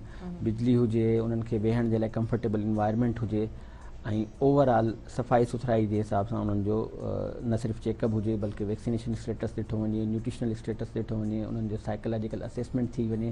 जीअं सर सवेल ॻाल्हि कई त पेरेंट्स जो टीचर सां कम्युनिकेशन हुजे ऐं ॿार जी जेकी असेसमेंट आहे उनखे ॾिठो वञे। तव्हां अॼुकल्ह जे ॿार खे ॾिसो त उनजो ज़्यादातर जेको फूड आहे, जीअं तव्हां ॻाल्हि कई फूड तमामु ज़रूरी आहे, त उहो फूड छा आहे, उहो ज़्यादातर उहो जंक फूड यूज़ करे थो। उहो या त चिप्स खाईंदो, पापड़ियूं खाईंदो, डॿे जा जूस आहिनि, बर्गर आहिनि, या जेके बि मतिलबु मार्केट जूं शयूं आहिनि उन जी तरफ़ 75% जी डाइट में उहे शयूं आहिनि जेके तमामु हार्मफुल आहिनि, केमिकल कंटेनिंग। एंड अगेन ॿियो जेको ॿार जो टाइम वेंदो उहो मोबाइल जे यूज़ में वेंदो। And again that's not constructive. या त गेम खेॾंदो ॿार या उनजी जेका बि उते मतिलबु यूटिलाइज़ेशन हूंदी।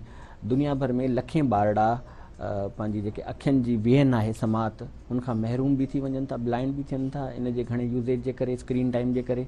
ऐं इवन जेके ज़हनी बीमारियूं आहिनि उहे बि इंसान उहे बि जनम वठनि थियूं ऐं ॿार जेको आहे न सही तरीक़े सां पोइ शइ खे एडॉप्ट नथो करे सघे, उहा क्वालिटी उनजी घटिजी थी वञे। असां वटि लाइव कॉलर आहिनि। अस्सलाम वालेकुम। वालेकुम सलाम। ऐं तव्हांखे मिली कार शमाजी। जी, मुंहिंजो नालो मंसूर शुबरा ऐं मेरा यूनिवर्सिटी में असिस्टेंट प्रोफेसर आहियां। डॉक्टर असगर अहमद खान सवाल पुछा करणो हो। जी जी अदा मंसूर, तव्हां सवाल पुछी सघो था। डॉक्टर साहब, मुंहिंजो सवाल हीअ आहे त जेके डिजिटल मोड्स ऑफ मीडिया आहिनि, मीडिया जंहिंमें यूट्यूब थी वियो ऐं ॿियो असां गूगल थी वियो, इन जे अचण सां तालीम जी बहितरी थी आहे या तनज़ुली थी आहे? इन जे बारे में काइंडली जो न असांखे ॿुधाइजो। ठीकु आहे, तव्हांजी महिरबानी। हुन खां अलावा प्रोग्राम जे हवाले सां कुझु जेकॾहिं चवणु चाहियो त प्लीज़ ऐड करे सघो था।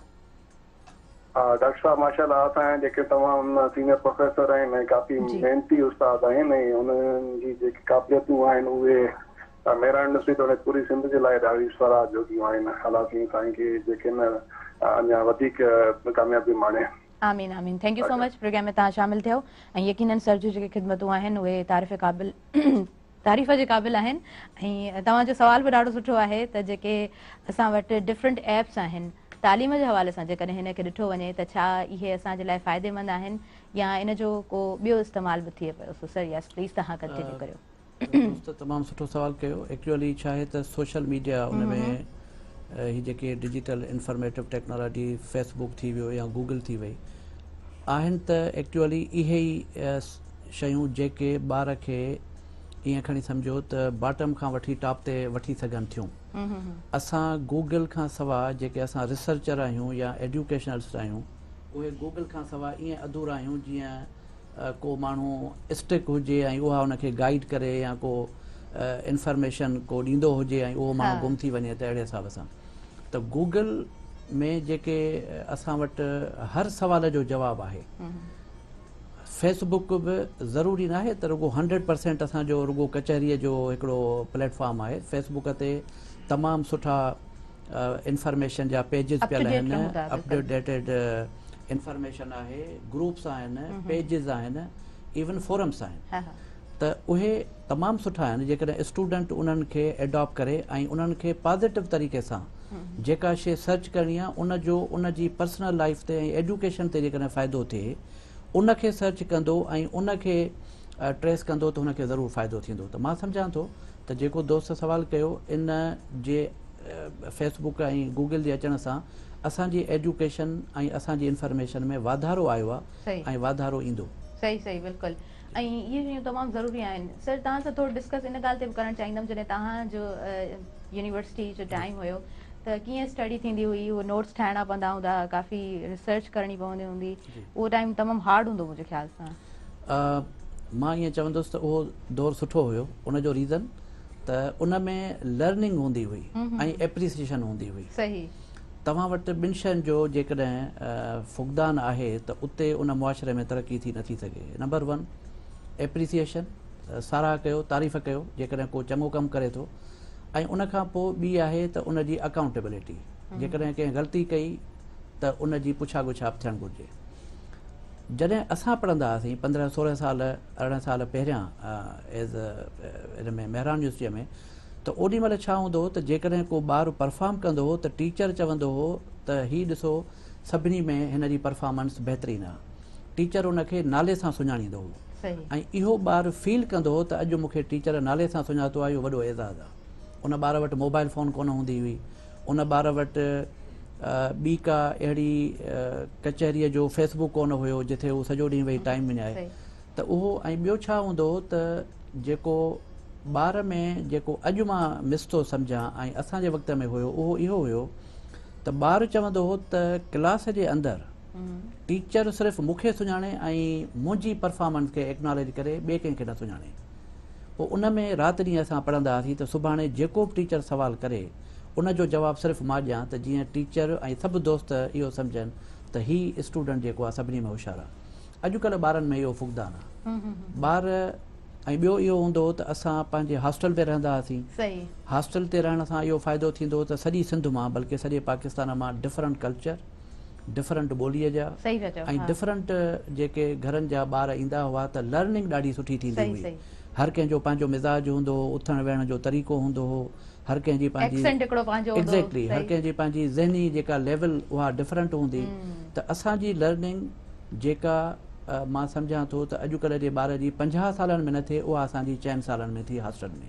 सही त अॼुकल्ह वरी ॿार हॉस्टल मां निकिरी करे बेंगलोर्स में ऐं फ्लैट्स में अची वियो आहे। हाँ हाँ हाँ हाँ त उन में छा आहे त उनजी लर्निंग सिर्फ़ु महदूद थी आहे जेके उन जा रूममेट आहिनि 4-5, सही था चओ, पर हू जेको 1000 या 5000 छोकिरनि छोकिरियुनि जे विच में कोन्हे, तंहिंजे करे हुनजी उहा लर्निंग कोन्हे। ॿियो जेको मेन ड्रॉबेक आहे अॼुकल्ह जे ॿार ऐं अॼु खां 15 साल ऐं 18 साल जे ॿार में उहो इहो आहे त जेको अॼुकल्ह जो ॿारु आहे उहो सिर्फ़ु ऐं सिर्फ़ु पंहिंजी ज़ात ताईं महदूद आहे ऐं हुनखे इहो कोन्हे को त जेकॾहिं मां टॉप कंदुसि त उनजो कहिड़ो फ़ाइदो थींदो या उनजो पेरेंट्स ऐं असांजे सॼे ॻोठ में कहिड़ो। मां मैट्रिक में ॿुधाईंदो हलां, इहा का पंहिंजी तारीफ़ न आहे त मुंहिंजी सखर बोर्ड में मुंहिंजी 3rd पोज़ीशन हुई ऐं असांजे हाई स्कूल जो टीचर हाई स्कूल मां शाम जो असांजे ॻोठ आयो ऐं मुंहिंजे पेरेंट्स सां अची मिलियो त मां आयो आहियां सिर्फ़ु कॉन्ग्रेट चवण जे लाइ, छाकाणि त इहा इज़त तव्हांजे ॿार जी न आहे, इहा असांजे स्कूल जी आहे। सही त अॼुकल्ह उहा शइ जेको आहे मां ॾिसां पियो त ॿारनि मां ख़तमु थी वई आहे। सही सही ऐं ॿियो जेको डॉक्टर साहिबु चवे थो त ज़हनी निशोनमा या इहो जेके असां वटि आहिनि, एक्चुअली छा आहे त ज़हनी निशोनमा जॾहिं ज़रूरी न आहे त तव्हां वटि रुॻो खाधो सुठो हुजे या घर जो माहौल हुजे। उन में इहो आहे त तव्हांजे जेको न सराउंडिंग में अहिड़ी एटमॉस्फेयर हुजे जंहिंमें ॿारु भली कमु करे पोइ बि उनखे इंजॉय करे, माना हू फील करे त हू कंफर्टेबल ज़ोन में आहे। असां वटि अनफॉर्चुनेटली कंफर्ट ज़ोन जेको आहे न उहो ख़तमु थींदो पियो वञे ऐं हर माण्हू पंहिंजो पंहिंजो कंफर्ट ज़ोन हुन ठाहे वरितो आहे। इहा वॾी ख़राबी आहे, माना कंफर्ट ज़ोन ख़तमु थी वियो आहे। हा ऐं ॿी ॻाल्हि जेको पंहिंजो कंफर्ट ज़ोन ठहियल आहे न उन मां कोई बि माण्हू निकिरण जे लाइ तयारु कोन्हे। त एज़ अ सोसाइटी असांखे फ़ाइदो न पियो थिए। जेकॾहिं को क्रिएटिव आहे, जेकॾहिं को इन्वेंटर आहे, को तमामु हिकिड़ो समाजी कारकुन आहे जंहिंजूं तमामु सुठियूं ख़िदमतूं या उनजो रोल आहे, कंट्रीब्यूशन आहे, त उनजो रोल ॾिसण में न पियो अचे, छाकाणि त उहो उन बाउंड्रीज़ मां निकिरे कोन थो। ॿियो छा आहे त तव्हांखे पंहिंजा पावर्स, पंहिंजी लर्निंग, पंहिंजा स्किल्स ॿियनि खे बि सेखारणु घुरिजनि त जीअं उहे ॿार 5 सालनि खां पोइ 8 सालनि खां पोइ टेक ओवर कनि त उहे एफिशिएंट बि हुजनि ऐं स्किल बि हुजनि ऐं उहे परफॉर्म करे सघनि, स्किल्ड बि हुजनि ऐं उहे परफॉर्मेंस बि सुठी ॾेई सघनि ऐं हिन मुआशरे जा काराइत शहरी थी सघनि। सो वधीक पाण ज़रूरु गुफ़्तगू करियूं था, पर वक़्तु थी वियो आहे नड़ी साहीअ जो। साही जी तरफ़ वधूं था, वरी जल्दी सां हाज़िर थियूं था पंहिंजे प्रोग्राम सुबुह मेहरान में।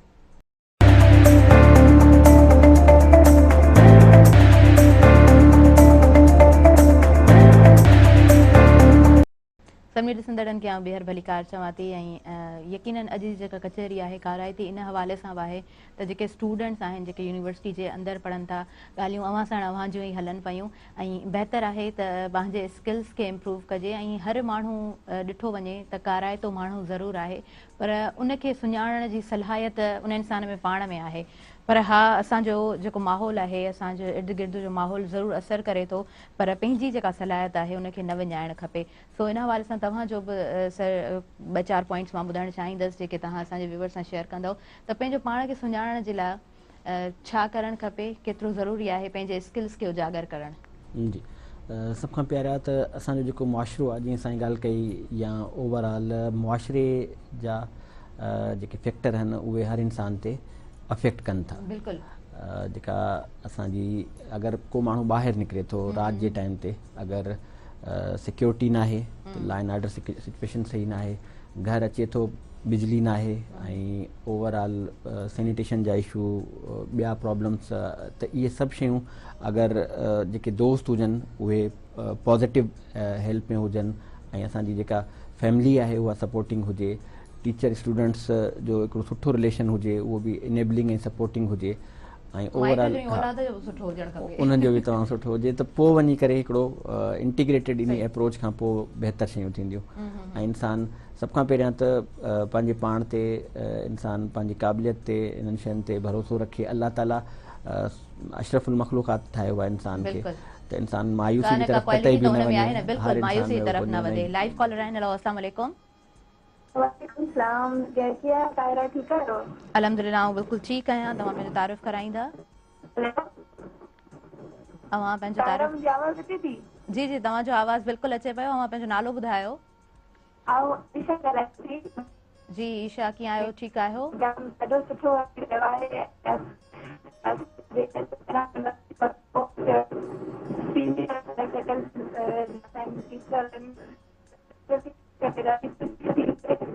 ऐं सर काफ़ी जॻहियुनि ते QS बि ॾाढो एक्टिवली जाम सर खां मूंखे हिकिड़ो क्वेश्चन पुछिणो हुयो। जी जी, तव्हां सवाल पुछी सघो था। हा, क्वेश्चन इहो हुयो त एजुकेशन जे हवाले सां जेके कुझु चैलेंजिस आहिनि त सर असां उन्हनि खे कहिड़े तरह सां जेको आहे सो सॉल्व करे सघूं था? लाइक कहिड़ा चैलेंजिस आहिनि? तव्हां छा था सम्झो? स्टूडेंट्स परेशान हूंदा आहिनि। तव्हां माशाल्लाह ॾाढो हिन शइ में काफ़ी तव्हांखे नॉलेज आहे, त सर उन हवाले सां कुझु गाइड कंदव? Okay, thank you so much. तव्हां प्रोग्राम में शामिल थिया ऐं सुठो सुवालु आहे। असां वटि जेका तालीम हले थी उनजा काफ़ी सारा मसइला आहिनि, सो सर तव्हां उन्हनि खे इंडिकेट बि कयो ऐं उनजा गॾो गॾु सॉल्यूशन बि ॿुधाईंदा हलो।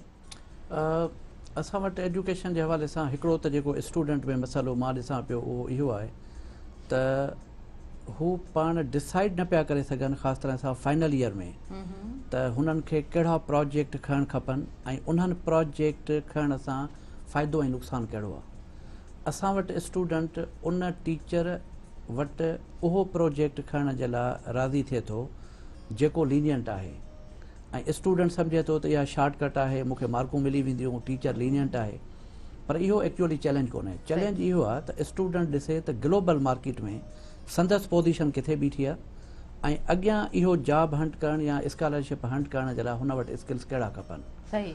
त उन जी जेको डिसीशन आहे उहो थिए थो ऑन बेस ऑफ दिस जेको प्रोजेक्ट आहे उन ते, त उहो स्टूडेंट नथो अचे उन में, छाकाणि त जेकॾहिं तव्हांजो प्रोजेक्ट सुठो आहे, तव्हांजो को सुठो रिसर्च पेपर उन प्रोजेक्ट मां अची थो वञे, त उन बेस ते तव्हां फॉरेन में कंहिं बि यूनिवर्सिटीअ में अप्लाई करे सघो था ऐं पंहिंजी CV खे तव्हां उते ॿुधाए सघो था त बाबा हीउ मूं प्रोजेक्ट कयो आहे ऐं इन प्रोजेक्ट मां मूं हीउ पेपर प्रोड्यूस कयो आहे ऐं फर्दर मां हिन खे हीअं एक्सपांड करणु थो चाहियां।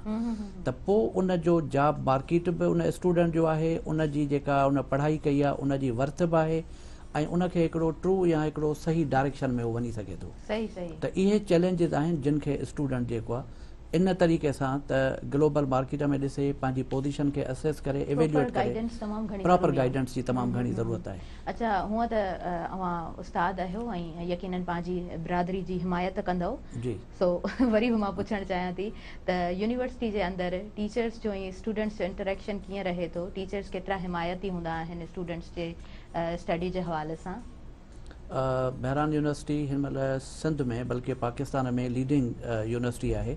रैंकिंग वाइज़ ॾिसूं त असां हिन महिल सिंध में नंबर 1 आहियूं ऐं मेहरान यूनिवर्सिटी गुज़िरियल 4-5 सालनि खां बल्कि हिन महिल रिसेंटली असांजो तमामु एनर्जेटिक नओ वाइस चांसलर आयो आहे, उनजी लीडरशिप में डॉक्टर ताहा साहब। त असांजी यूनिवर्सिटी तमामु, ऐं यूनिवर्सिटीअ जो स्लोगन इहो आहे त तव्हां हिकिड़ो पंहिंजो घरु आहे ऐं उन घर में जीअं सभु भाती पाण में हिकिड़ो यूनाइटेड हूंदा आहिनि, ईअं ई असांखे यूनाइटेड थियणो आहे ऐं अॻिते वधिणो आहे। त टीचर ऐं स्टूडेंट जे विच में तमामु सुठो रिलेशन शुरूआति खां वठी रहियो आहे, अञा बि आहे। बल्कि पुराणे दौर में स्टूडेंट टीचर सां ॻाल्हाइण में डिॼंदा हुआ, कतराईंदा हुआ। टीचर उन्हनि सां घटि मिलंदो हुयो, उन जा जेके बि रीज़न्स हुया। अॼुकल्ह त इहो आहे त इंटरेक्शन तमामु घणो आहे, मोबाइल फ़ोन जे करे बि फेसबुक ते व्हाट्सएप ते ग्रुप्स ठहियल आहिनि सही क्लास जा, जेके क्लास में स्टूडेंट पढ़नि था, असाइनमेंट शेयर कजे थी, स्टूडेंट खे एक्सेस आहे त को सवाल या का क्यूरी आहे त उहो पुछी सघनि सही। था। त मां सम्झां थो त हिनमहिल असां वटि स्टूडेंट ऐं टीचर विच में जेका गैप आहे उहा इलाही घटि आहे। हाँ सही सही जी। ऐं घटि हुजण बि खपे। घटि हुजणु मूंखे ईअं लॻंदो आहे सर, या मुंहिंजी पर्सनल राय आहे त जिते डप आहे उते तव्हांजी लर्निंग सुठी कोन थी सघे।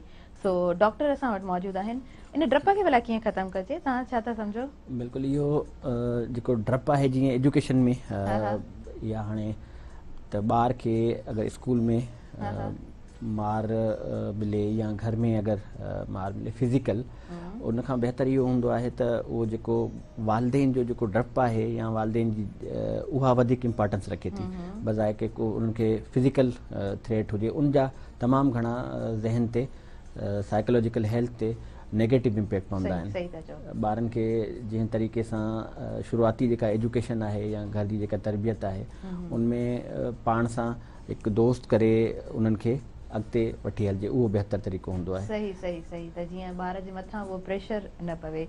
ऐं जॾहिं ॿार इन प्रेशर में हूंदो आहे, अंडर प्रेशर जेकॾहिं ॿार आहे त पोइ उहा लर्निंग हुनजी उते स्टॉप थियो वञे। अच्छा सर, तव्हांजे एक्सपोजर जे हवाले सां थोरो ॻाल्हाईंदासीं। तव्हां स्कॉलरशिप कीअं गेन कई, छा प्रोसेस हुयो तॾहिं, ऐं हींअर हिन टाइम में स्टूडेंट्स खे कीअं इन तरफ़ वधणु खपे? मां 2007 नवंबर में Mehran university of engineering technology Jamshoro ऐं higher education commission Islamabad faculty development program हो, उन में स्कॉलरशिप्स हुयूं यूरोप जूं बल्कि सॼी दुनिया जूं। उन जे लाइ जेका एलिजिबिलिटी हुई उहा इहा हुई त तव्हांखे GRE टेस्ट पास करणी आहे ऐं उन सां गॾोगॾु आइल्स जो जेको आहे इंग्लिश जेका आहे उन जे लाइ। त अल्हम्दुलिल्लाह इहे असां ॿई एग्ज़ाम पास करे वरिता हुया ऐं उन में असां क्वालिफाई कयोसीं, छाकाणि त इहा ओपन मेरिट हुई, सिलेक्टेड कोन हुई। माना इहा मेहरान यूनिवर्सिटीअ जे प्लेटफॉर्म तां सभिनी टीचर्स जे लाइ हुई। त मूंखे उन में मां क्वालिफाई कयो ऐं मां इंग्लैंड में यूनिवर्सिटी ऑफ लीड्स जेका तमामु रेप्यूटेड यूनिवर्सिटी आहे उन में मूंखे एडमिशन मिली ऐं मां नवंबर 2007 खां वठी 2012 मार्च ताईं इंग्लैंड में उस ऐं अल्हम्दुलिल्लाह मां PhD इलेक्ट्रिकल इंजीनियरिंग में हासिलु कई ऐं कोर एरिया इलेक्ट्रिकल जी। अॼु इहा उन वक़्तु, हिन वक़्तु त ईअं खणी सम्झो त असां वटि इलाही सारियूं स्कॉलरशिप्स अवेलेबल आहिनि। ऐं हाणे त लिंक्डइन हिकिड़ो जीअं फेसबुक आहे तीअं लिंक्डइन हिकिड़ो प्लेटफॉर्म आहे जंहिंमें प्रोफेसर पाण ऑफर कनि था त असां वटि हीअ अपॉर्चुनिटी आहे, असांखे अहिड़े क़ाबिलियत जो स्टूडेंट खपे। त हिनमहिल इलाही स्कॉलरशिप्स आहिनि, सिर्फ़ु ऐं सिर्फ़ु इहो आहे त ॿार ऐं हिनमहिल ॿाहिरि वञण जो रेट बि अॼु खां 15 साल खां कंपेयर कयूं त इलाही घणो आहे। तमामु घणियूं अपॉर्चुनिटीज़ बि आहिनि ऐं असांजो ॿारु हाणे अवेयर बि थी चुको आहे। ऐं मेहरान यूनिवर्सिटीअ जे प्लेटफॉर्म तां असां हिकिड़ो ईअं खणी सम्झो त काउंसलिंग सेंटर ऑल आवर्स, माना सुबुह जो 9 खां वठी 3 बजे ताईं असांजी ऑफिस खुली पई आहे, जंहिंमें जेको बि तव्हांखे प्रॉब्लम हुजे, टेक्निकल हुजे, सोशल हुजे, मॉरल हुजे या को अञा बि ॿियो को हुजे, असां सां डिस्कस कयो। ऐं असांजो छाकाणि त मुंहिंजी लर्निंग इंग्लैंड मां आहे त असांजो हिकिड़ो उते असांजी अंडरस्टैंडिंग या इहा असांजी सिख्या आहे त तव्हांजी जेका बि कंप्लेंट आहे या जेको इशू आहे इहो असां पाण ताईं महदूद रखंदासीं, सीक्रेसी रखंदासीं ऐं असीं पॉज़िटिव तरीक़े सां तव्हांजी हेल्प कंदासीं। त उन हवाले सां स्टूडेंट अचनि बि पिया ऐं डिस्कशन बि कनि पिया ऐं अल्हम्दुलिल्लाह हाणे अपॉर्चुनिटीज़ बि इलाही घणियूं आहिनि ऐं ॿार ॿाहिरि बि इलाही सही। ऐं इहे प्रोडक्टिव डिस्कशन्स हुजण बि खपनि। इहो जेको गैप आहे जेको हिन टाइम में फुलफिल थी चुको आहे, इहो तमामु घणो ज़रूरी आहे, जेको हुजण बि खपे इन लर्निंग एज में। अच्छा सर, कुझु ॿार अहिड़ा स्पेशल बि थियनि था ऐं यकीनन अव्हां बि उन ॿारनि खे डील कयो हूंदो, सो उन हवाले सां ॿुधाईंदव त उन्हनि में जेका इहा ज़हनी उहो तवाज़न ॿार जो नथो रहे, ॿार सुठे तरीक़े सां एडॉप्ट नथो करे सघे, त उनजी केयर, उनजी वाधवीज तमामु हिकिड़ो चैलेंज आहे पेरेंट्स जे लाइ। सो कीअं शेयर कंदव? अहिड़ा ॿार जिन्हनि में बिहेवियरल प्रॉब्लम्स हूंदा आहिनि, आर्टिज़म आहे या हाइपर एक्टिविटी सिंड्रोम आहे, कुझु ॿार तमामु घणा हाइपर एक्टिव हूंदा आहिनि, उन्हनि जी कंहिं बि एक्टिविटी में, कंहिं कम में या पढ़ाई में कंसंट्रेशन कान बीह सघंदी आहे ऐं तमामु घणा हाइपर एक्टिव हूंदा आहिनि। कुझु अहिड़ा ॿार हूंदा आहिनि जेके हाइपो एक्टिव हूंदा आहिनि उन्हनि जो बिहेवियर ॿियनि कमकार में शाय हूंदा आहिनि, पंहिंजे वर्क्स में या डीलिंग में इलाही ॿारनि खे प्रॉब्लम्स थींदो आहे। अहिड़ा जेके बि बिहेवियरल प्रॉब्लम्स आहिनि उहे पेरेंट्स बि असेस करे सघनि था, स्कूल टीचर्स बि असेस करे सघनि था, ऐं जॾहिं डॉक्टर वटि ॿारनि खे वठी अचिबो आहे त उते बि असेसमेंट थींदी आहे। हाणे त हिते हैदराबाद में बि प्रोफेसर सलमा शेख मैडम जी अंडर सुपरविजन अहिड़ा सेंटर्स बि आहिनि जंहिंमें रिहेबिलिटेशन सेंटर उन्हनि खे चइबो आहे। उहे हिते कासमाबाद में बि आहे हिकिड़ो, कासमाबाद मेन रोड ते सिंध बैंक जे साम्हूं हिते मथे फर्स्ट फ्लोर ते। त उते बि अहिड़नि ॿारनि खे जेके अगरि उनमें अहिड़ा के प्रॉब्लम्स पेरेंट्स फील कनि था त असांजो ॿारड़ो ॾाढो ज़िद्दी आहे, कंहिं ॻाल्हि में कंसंट्रेशन कोन थी थिएसि, पढ़ाई में मतिलबु ओड़ो एतिरो डेवलप्ड न आहे, त उन्हनि जी साइकोलॉजिकल असेसमेंट थींदी आहे। अगरि कंहिं ॿार खे कोई हेयरिंग जो प्रॉब्लम आहे या ओवरऑल मेंटल को प्रॉब्लम आहे त उन्हनि जा सेंटर्स आहिनि, ऐं जेके ॿारनि जा डॉक्टर आहिनि उहे बि असेस कंदा आहिनि। लेकिन इनमें सॼे मुआशरे जो रोल अची थो वञे, पेरेंट्स, फैमिली, घर जो इन्वायरमेंट बहितर हुजे, मोबाइल जो घणो यूज़ न हुजे, ऐं स्कूल जो इन्वायरमेंट बहितर हुजे। इहो जेको ज़्यादातर असांजी जेका मुआशरे में कुझु अहिड़ियूं शयूं माना एड थी वियूं आहिनि जिन्हनि जे करे इहे प्रॉब्लम थियूं, जंहिंमें मोबाइल जो जेको यूज़ेज आहे उहो बि तमामु घणो आहे। ॿार जॾहिं मुसलसल गेमिंग करे थो त उनजी लर्निंग एबिलिटी, कॉग्निटिव या डेवलपमेंट जा जेके फंक्शन आहिनि उहे काफ़ी रिड्यूस थियनि था, ऐं हुन में क्रिएटिविटी नथी रहे, छो जो क्रिकेट कोन थो खेॾे, फुटबॉल कोन थो खेॾे, या जेके फिज़िकल हेल्दी गेम्स आहिनि उहे कोन था खेॾनि, ऐं हू मोबाइल में ई ज़्यादातर ई हूंदा आहिनि। उन ॾींहुं मूं वटि हिकिड़ो पेशेंट आयो त उनजो ॿार खे ॾेखारियईं, उनखां पोइ पंहिंजे बारे में माना ॿुधाए पियो त सर मां मतिलबु ॾाढो फिज़िकली पाण खे वीक महसूसु कंदो आहियां। मां चयो पोइ गेम वग़ैरह खेॾंदा आहियो? चए हा मां सर हॉकी खेॾंदो आहियां। त मां चयो ॾाढी सुठी ॻाल्हि आहे, अगरि तव्हां गेम खेॾो था पोइ केतिरी देरि ताईं खेॾंदो? चई जेसिताईं मोबाइल जी बैटरी हलंदी आहे ओसिताईं खेॾंदो आहियां। त पोइ असां वटि अगरि फिज़िकल एक्टिविटीज़ जेतिरियूं घटि बियूं ओतिरा प्रॉब्लम इहे वधनि था पिया सां गॾु। हेल्दी एक्टिविटीज़ कोन आहिनि ॿारनि जे लाइ, हिन में ॿारनि जो को ॾोह कोन्हे कोन। हींअर असां जॾहिं स्कूल्स जी ॻाल्हि कंदा आहियूं त स्कूल एतिरा लिमिटेड आहिनि जो ॿारनि ते सिर्फ़ु उहो पढ़ाईअ वारो बोझ आहे, ऐं पोयां जेको बैग खणी हलंदा आहिनि उनजो ॿार ते लोड हूंदो आहे, मथां खां जेके उन्हनि जो पूरो हिकिड़ो स्केड्यूल सेट थियल आहे उनजो ॿार ते बोझ आहे, त उहो ॿार किथां थो वधी सघे। ऐं पाण जॾहिं त इन शइ खे बि डिस्कस कयो त जेको ॻोठ जो ॿारु थिए थो, ॻोठाणो ॿारु जेको थिए थो, ॻोठ जे मुक़ाबले में शहर जे ॿार खे ॾिसे त उहो ॿारु वरी तमामु वीक थिए थो। सो जेका स्टार्टिंग में नशो नुमा आहे उन हवाले सां पेरेंट्स खे तमामु कंसंट्रेट हुअणु खपे ॿार जे लाइ, छाकाणि त अव्हांजो ॿारु आईंदे जो महिमार आहे, अव्हांजो मुस्तक़बिल आहे, ऐं अव्हांखे ई फ़ाइदो रसाईंदो। सो सर स्टार्टिंग ॿार जेको यूनिवर्सिटी में अचनि था त उन्हनि जी ग्रूमिंग हिकिड़ो सुठे तरीक़े सां थिए थी, पर ईअं थींदो आहे काफ़ी चैलेंजिंग बि कुझु ॿार हूंदा आहिनि, कीअं डील कंदा आहियो, कीअं असां सां शेयर कंदव असांजे नाज़रीन सां? जीअं डॉक्टर साहब पॉइंट आउट कयो त ॿार जेको आहे उनजा पेरेंट्स वठी आया त डॉक्टर खे ख़बर पई, जेको एक्सपीरियंस आहे उहो मां सम्झां थो त टैलेंट खां वधीक अहमियत रखे थो। असां अल्हम्दुलिल्लाह हाणे छाकाणि त प्रोफेसर बि थी विया आहियूं, फॉरेन जो एक्सपोजर बि आहे, डिफरेंट प्लेटफॉर्म्स ते स्पीकर बि रहिया आहियूं, त ॿारु जेको असां वटि साम्हूं वेहे थो, तक़रीबन जेकॾहिं 2000 ॿार बि वेहनि ऐं असां पढ़ायूं था त असां उन्हनि जी बॉडी लैंग्वेज मां असेस कयो था वञूं त केतिरो ॿारु ही शयूं सम्झे पियो, मौजूदु हिते आहे या एब्सेंट आहे, या जेको तव्हां सवाल कयो त फिज़िकली या मेंटली ही जेको आहे डिस्टर्ब आहे। हाणे अहिड़ा ॿार बि असां ड्यूरिंग अवर क्लास या ड्यूरिंग अवर सेशन्स जेके थियनि था उन्हनि में असां आइडेंटिफाई कयूं था।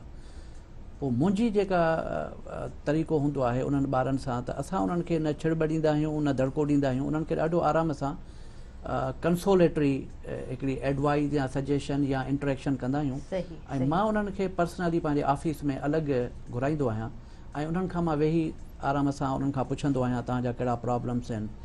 पोइ तक़रीबन प्रॉब्लम्स छा थो थिए त असांजो ॿारु जेको ॿाहिराड़ीअ मां अचे थो, ऐं अॼुकल्ह महांगाईअ जे करे किन वटि फीस कोन्हनि के, किन वटि घर कोन्हनि के, किन वटि ईअं खणी सम्झो त पाण कमाइण वारा आहिनि, ऐं माइटनि कुझु मख़सूस बैरियर्स ज़रूर आहिनि, के प्रॉब्लम्स ज़रूर आहिनि, वधीक पाण डिस्कस करियूं था। वक़्तु थी वियो आहे नेड़ी ब्रेक शो, नेड़ी ब्रेक आहे, वरी जल्दी सां हाज़िर थियूं तव्हांजे पंहिंजे प्रोग्राम में।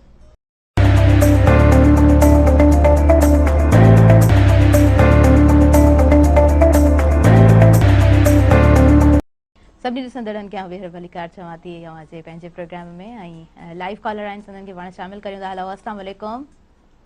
वालेकुम अस्सलाम। तव्हांखे मां वेलकम चवां थी। पंहिंजो नालो ॿुधायो, किथां खां ॻाल्हायो पिया? जी जी असां अॻु में बि तव्हां तालीम जो सुवाल कयो, 9th क्लास में पढ़ंदो आहियां। जी, तव्हां पंहिंजो नालो ॿुधाईंदा? अलीमुरा खनियाणी। जी जी, छा चवणु चाहियो था? जी, तालीम जे बारे में थोरो सुवाल हो त सिंध जी जेका तालीम आहे उहा कीअं माना अॻु में कमज़ोरी, हाणे माना मिसाल तौर तालीम तव्हां कीअं आहे सिंध में माना? ठीकु आहे, तव्हांजी महिरबानी। प्रोग्राम में तव्हां शामिल थियो ऐं प्रोग्राम जे हवाले सां कुझु चवणु चाहींदव? कॉल ड्रॉप थी वई। सो यस, पाण अॻियां वधूं था। सिंध जी तालीम, सो हुनजो ओवरव्यू तव्हां कीअं ॾींदा? सिंध जी तालीम में मुंहिंजो ओवरव्यू इहो आहे त असां जेके टीचर्स ख़ासि तरह सां प्राइमरी एजुकेशन ऐं कॉलेजिस में आहिनि उहे पंहिंजा ट्यूशन सेंटर्स बंदि कनि, मुंहिंजी सजेशन ऐं इहा हिकिड़ो ड्रॉबेक आहे। ऐं उहे जेकॾहिं असांजा महिरबान उस्ताद साहिबान ॿारनि खे क्लास जे अंदरि उन तवजह सां पढ़ाइनि त उहो ॿारु अञा बि वधीक प्रोडक्टिव थी सघे थो सोसाइटीअ जे लाइ। ऐं जेके असांजे पेरेंट्स खे ग्रीवेंसिस आहिनि, छाकाणि त हिन महांगाई जे दौर में हर माण्हू अफोर्ड नथो करे सघे, ट्यूशन या कोचिंग जो कल्चर दुनिया में किथे बि कोन्हे। ठीकु आहे, ॿार जी जेका तइलीम क्लास जे अंदरि आहे उहा एतिरी त कॉम्प्रिहेंसिव ऐं उन जा मल्टी हिकिड़ा डायमेंशन ऐं डायरेक्शन्स आहिनि जो ॿारु उतां अचण खां पोइ उनखे ज़रूरत कोन थी थिए त हू जेको आहे शाम जो एक्स्ट्रा वञी जेको आहे उन ॻाल्हि खे पढ़े या छा। दैट कैन बी इनफ, पर असां वटि उन कैन खे इस्तेमालु न कयो वेंदो आहे। हा, न मक़सदु इहो आहे त जेकॾहिं असां सिंसियरिटीअ सां पंहिंजे सोसाइटीअ खे, छाकाणि त ॾिसो न पे बैक आहे न, हीउ जेको तव्हांजो प्रोग्राम आहे मां चवंदुसि त इहो बि हिकिड़े क़िस्म जो सोसाइटीअ जे लाइ पे बैक आहे। असां जेके हिते ॻाल्हायूं पिया था इन जो ज़रूरु को न को पॉज़िटिव इम्पैक्ट असांजे ॿुधंदड़नि ते पवंदो। त उन हवाले सां जेकॾहिं एजुकेशन में बि असांजी जेका किथे स्लॉट्स आहिनि, फॉर एग्ज़ाम्पल तइलीम जे हवाले सां घणो करे फेसबुक ते या ॿियनि अख़बारुनि में ॿुधण में ईंदो आहे त असांजा स्कूलनि में टीचर नथा वञनि या असांजे बिल्डिंग्स ख़ाली पियूं आहिनि, त मां सिर्फ़ु उन हवाले सां इहो रिक्वेस्ट कंदुसि असांजे टीचर साहिबान खे त महिरबानी करे पंहिंजा क्लास टाइम ते वठनि, ॿारनि खे ईअं ट्रीट कनि जीअं हुननि जा पंहिंजा ॿार आहिनि। सही सही। ऐं तव्हां ॾाढी सुहिणी ॻाल्हि कई त जॾहिं ॿारनि जो थोरो बिहेवियर चेंज ॾिसो था त तव्हां हुन सां इंटरेक्ट कंदा आहियो ऐं अहिड़े क़िस्म जा सेशन्स बि हुजणु खपनि। ऐं मेहरान यूनिवर्सिटी खे हिन ॻाल्हि में बि एप्रिशिएट कंदासीं त डिफरेंट सेशन्स तव्हां कराईंदा रहो था। सो वेल सर, असां थोरो ॻाल्हाईंदासीं ओवरऑल खाधे पीते जे हवाले सां, कीअं खाधो पीतो हुजणु खपे, कीअं बैलेंस्ड डाइट हुजणु खपे? जेका बैलेंस डाइट आहे उनमें सभ खां ज़्यादा जेका कंट्रीब्यूशन आहे उहा सब्जियुनि जी, फ्रूट्स जी ऐं असांजी जेका न्यूट्रिशन आहे उनमें प्रोटीन्स हुजनि, कार्बोहाइड्रेट्स हुजनि ऐं सभई क़िस्म जा वाइटामिन्स हुजनि, त उनखे असां बैलेंस डाइट चवंदासीं। ऐं अगरि यूज़ कजे न्यूट्रिशनल जेके शयूं आहिनि जीअं राइस आहे, वीट आहे, इहे शयूं वधीक बहितर आहिनि। जेके बि जंक फूड्स आहिनि जेके असां वटि घणा कॉमन थी चुका आहिनि उहे नेगेटिवली इम्पैक्ट कनि था हेल्थ खे उन रीसेंट एरा में बि ऐं फ्यूचर जे डिज़ीज़ डेवलपमेंट में बि उन्हनि जो वॾो किरदारु हूंदो आहे। ऐं हिकिड़ो त ॾिसो न, ॿार स्कूल वञे थो, लंच बॉक्स हुन जे लाइ तयारु थींदो आहे, त उहो भला माइरुनि खे कीअं चवंदव त उहो लंच बॉक्स कीअं रेडी करणु खपे? बिल्कुलु, इहो तमामु सुठो तव्हां अहम क्वेश्चन कयो आहे। ॾिसो, जेके बि ॿार स्कूल जेको लंच खणी था वञनि उनमें मां नोट कयो आहे त ज़्यादातर जेके माण्हू आहिनि उहो उन्हनि खे उते बि जेके फूड्स ठाहे था ॾियनि उहे बि बाज़ारि मां घुरायल जेके शयूं आहिनि जेके रेडी टू यूज़ हूंदियूं आहिनि, कुकिंग करे उहे यूज़ कनि था, उन्हनि खां बहितर आहे त उन्हनि खे घर जी कान का ग़िज़ा ठाहे ॾियनि।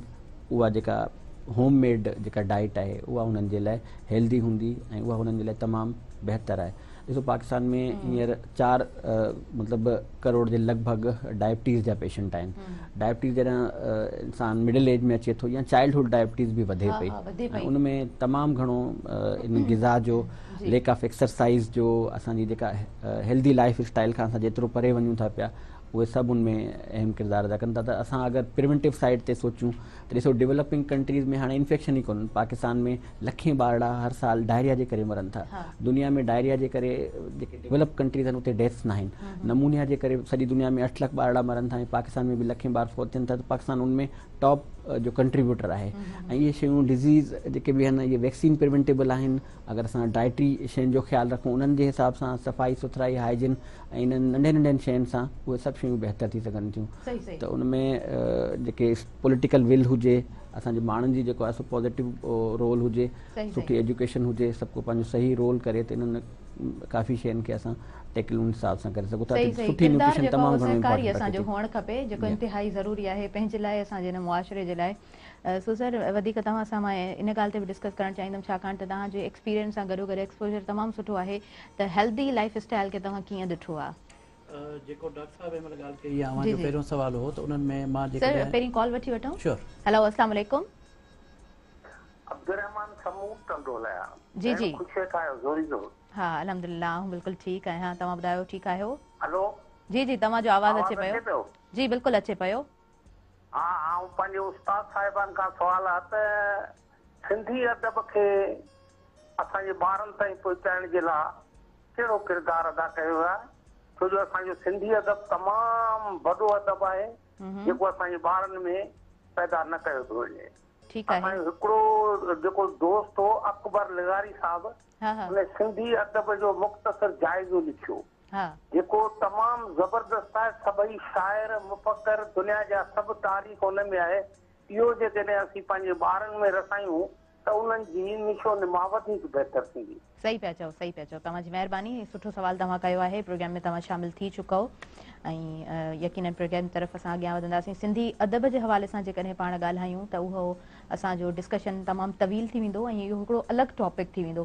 सो उन हवाले सां बि ज़रूरु तव्हांजो रिव्यू सर मां ॻंढणु चाहींदसि हिन प्रोग्राम में, पर अगेन असां लाइव कॉल लाइन। यस, मां अव्हांखे भली कार चवां थी। हेलो, अस्सलाम वालेकुम।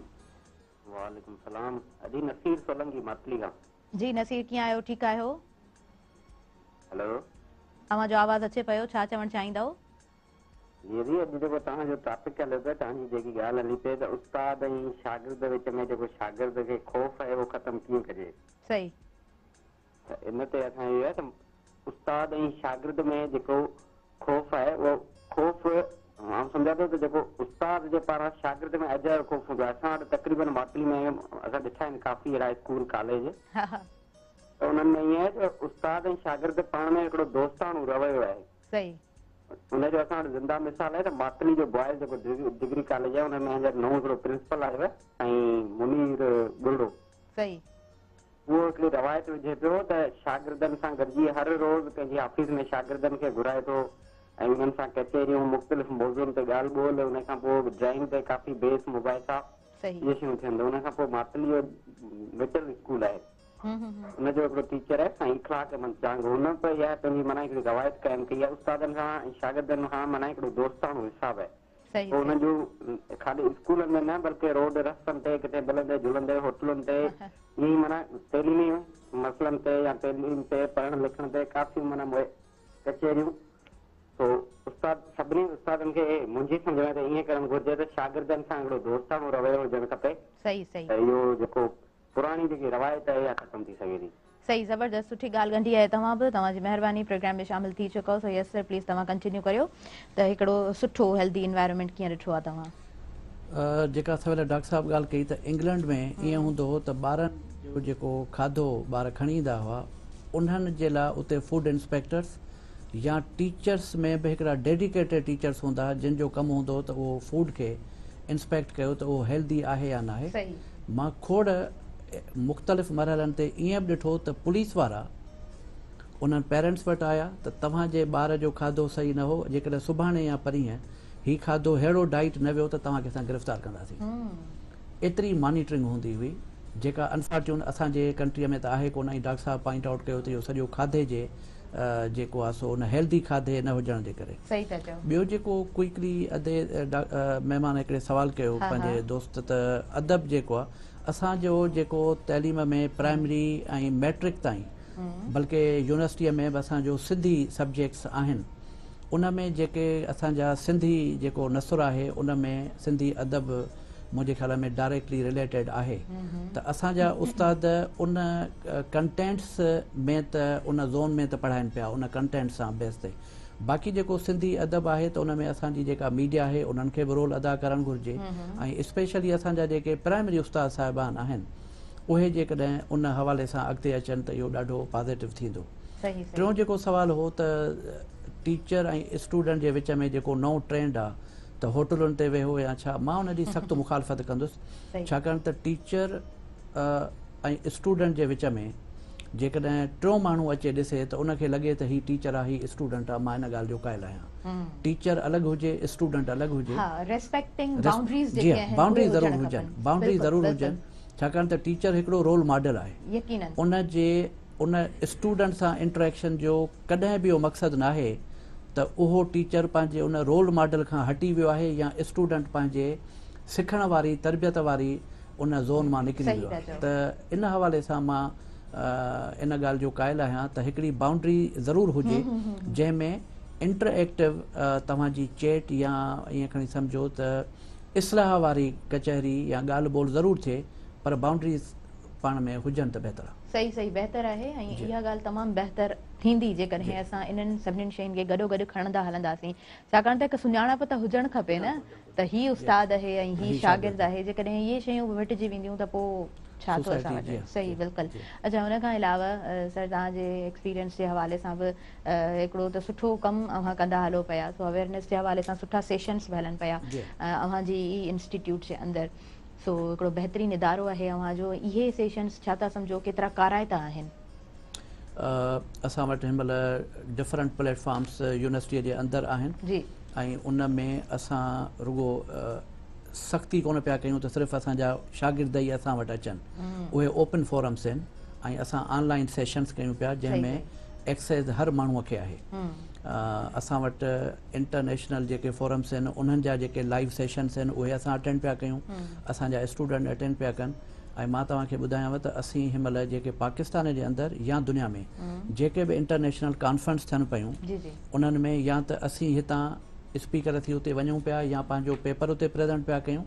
जेकॾहिं कंहिं वजूहात जे सबबु करे नथा वञी सघूं त असां हिते वेही करे बि ऑनलाइन उन्हनि सेशननि में असां पार्टिसिपेट कयूं था। बल्कि मां ॿुधायांव त रिसेंटली हिन महिल चाइना में हिकिड़ी कॉन्फ्रेंस थी जेका जंहिंमें दुनिया जा कैनेडा, USA, ऑस्ट्रेलिया सभिनी रेपूटेड मैन्युफैक्चरर्स ऐं इंडस्ट्रीअ जा माण्हू हुया, उन्हनि में मां की नोट स्पीकर हुयुसि ऐं उन्हनि में जेका टॉपिक इहा हुई त तव्हांजे रीजन जा ॿार या माण्हू दुनिया जे इन डेवलपिंग कंट्रीज़ ऐं इन्हनि वॾनि फोरमनि ते छो नथा अचनि। सही, पाण कंटिन्यू कयूं था। लाइव कॉलर आहिनि। हेलो, अस्सलाम वालेकुम। अस्सलाम वालेकुम जी। वालेकुम अस्सलाम। तव्हांखे मां वेलकम चवां थी। पंहिंजो नालो ॿुधाईंदा, किथां खां ॻाल्हायो पिया? अव्हां ॾे मुंहिंजो आवाज़ अचे पियो? अव्हां पंहिंजो तारीफ़ करायो। कॉल ड्रॉप थी वई। सो यस सर, मां जेको आहे सो इंटरनेशनल पेपर जे हवाले सां बि तव्हां खां पुछणु चाहींदसि केतिरो ज़रूरी आहे स्टूडेंट्स जे लाइ इन साइड बि अचणु? इंटरनेशनल पेपर जो इहो आहे त तव्हांजी जेका पंहिंजी एबिलिटी आहे, पंहिंजी जेका एक्सपर्टीज़ आहे, जेसिताईं तव्हां उहा ॿियनि खे न ॿुधाईंदव तेसिताईं असीं तव्हांजे उन एफिशिएंसीअ मां या तव्हांजी क़ाबिलियत मां फ़ाइदो वठी न सघंदासीं। रिसर्च पेपर बि ईअं आहे, तव्हां पंहिंजी क़ाबिलियत ऐं कंट्रीब्यूशन खे हिकिड़े पेपर जे फॉर्मेट में सॼी दुनिया खे ॾेखारियो था ऐं पोइ तव्हां ओपन आहियो त माण्हू तव्हां ते क्रिटिसाइज़ कनि ऐं जेतिरो क्रिटिसिज़म अचे थो ओतिरो तव्हांजी उन क़ाबिलियत जी ईअं खणी सम्झो त उहा रिफाइन थिए थी ऐं फिल्टर थिए थी। त रिसर्च पेपर स्टूडेंट जे लाइ लिखणु तमामु ज़रूरी आहे, बल्कि न रुगो स्टूडेंट। इहो बि हिकिड़ो मुंहिंजे ख़्याल सां त हिकिड़ो असांजो डिस्कशन वॾो थी वेंदो, तवे थी वेंदो ऐं वक़्त जूं घड़ियूं असांखे वधीक इजाज़त कोन थी ॾियनि। मां नियापे जी तरफ़ हलंदमि। आख़िर में छा नियापो ॾींदव असांजे नाज़रीन जे लाइ? मां इहो मैसेज ॾींदसि त असांजे जेके पेरेंट्स आहिनि उहे ॿारनि जी न्यूट्रिशन ते, उन्हनि जे मोबाइल जे यूज़ ते ऐं खाधे खुराक ते, स्पेशली वैक्सीन ते ध्यानु ॾियनि ऐं हाइजीन ते, ताकि हेल्थ जा आउटकम बहितर थी सघनि, ताकि ओवरऑल असांजी जेका नेशन आहे उहा हेल्दी थी सघे। Thanks to be here sir, ॾाढो वैल्यूएबल तव्हांजो मैसेज। ऐं सर लास्ट में तव्हां छा मैसेज ॾींदा? मां मैसेज ॾींदुसि पंहिंजे स्टूडेंट्स खे त फोकस कयो पंहिंजे टारगेट खे ऐं पंहिंजे डेस्टिनेशन खे। पंहिंजे पेरेंट्स जी, पंहिंजे उस्तादनि जी, पंहिंजे इर्द गिर्द में जेके दोस्त नंढा वॾा आहिनि उन्हनि जी अदब ऐं एतिराम कयो ऐं पाण खे क्रिएटिव करे पंहिंजी सोसाइटी, पंहिंजे मुल्क ऐं पंहिंजे पेरेंट्स जे लाइ फ़ाइदेमंद साबित। ज़बरदस्त, ॾाढो सुठो मैसेज तव्हांजो and thank you so much for your valuable time. ऐं ॾाढा सुठा असांजा अॼु गेस्ट रहिया, ॾाढी सुठी काराइती असांजी गुफ़्तगू रही। इंशाअल्लाह सुभाणे असां वरी व्यूअर्स हाज़िर थींदासीं, नवां महिमान, कोई नओं टॉपिक, पाण खोड़ सारियूं ॻाल्हियूं कंदासीं। हींअर मूंखे ऐं मुंहिंजी समूरी टीम खे अवां ॾींदव इजाज़त, पंहिंजी दुआउनि में रखंदो यादि। अल्लाह वाही।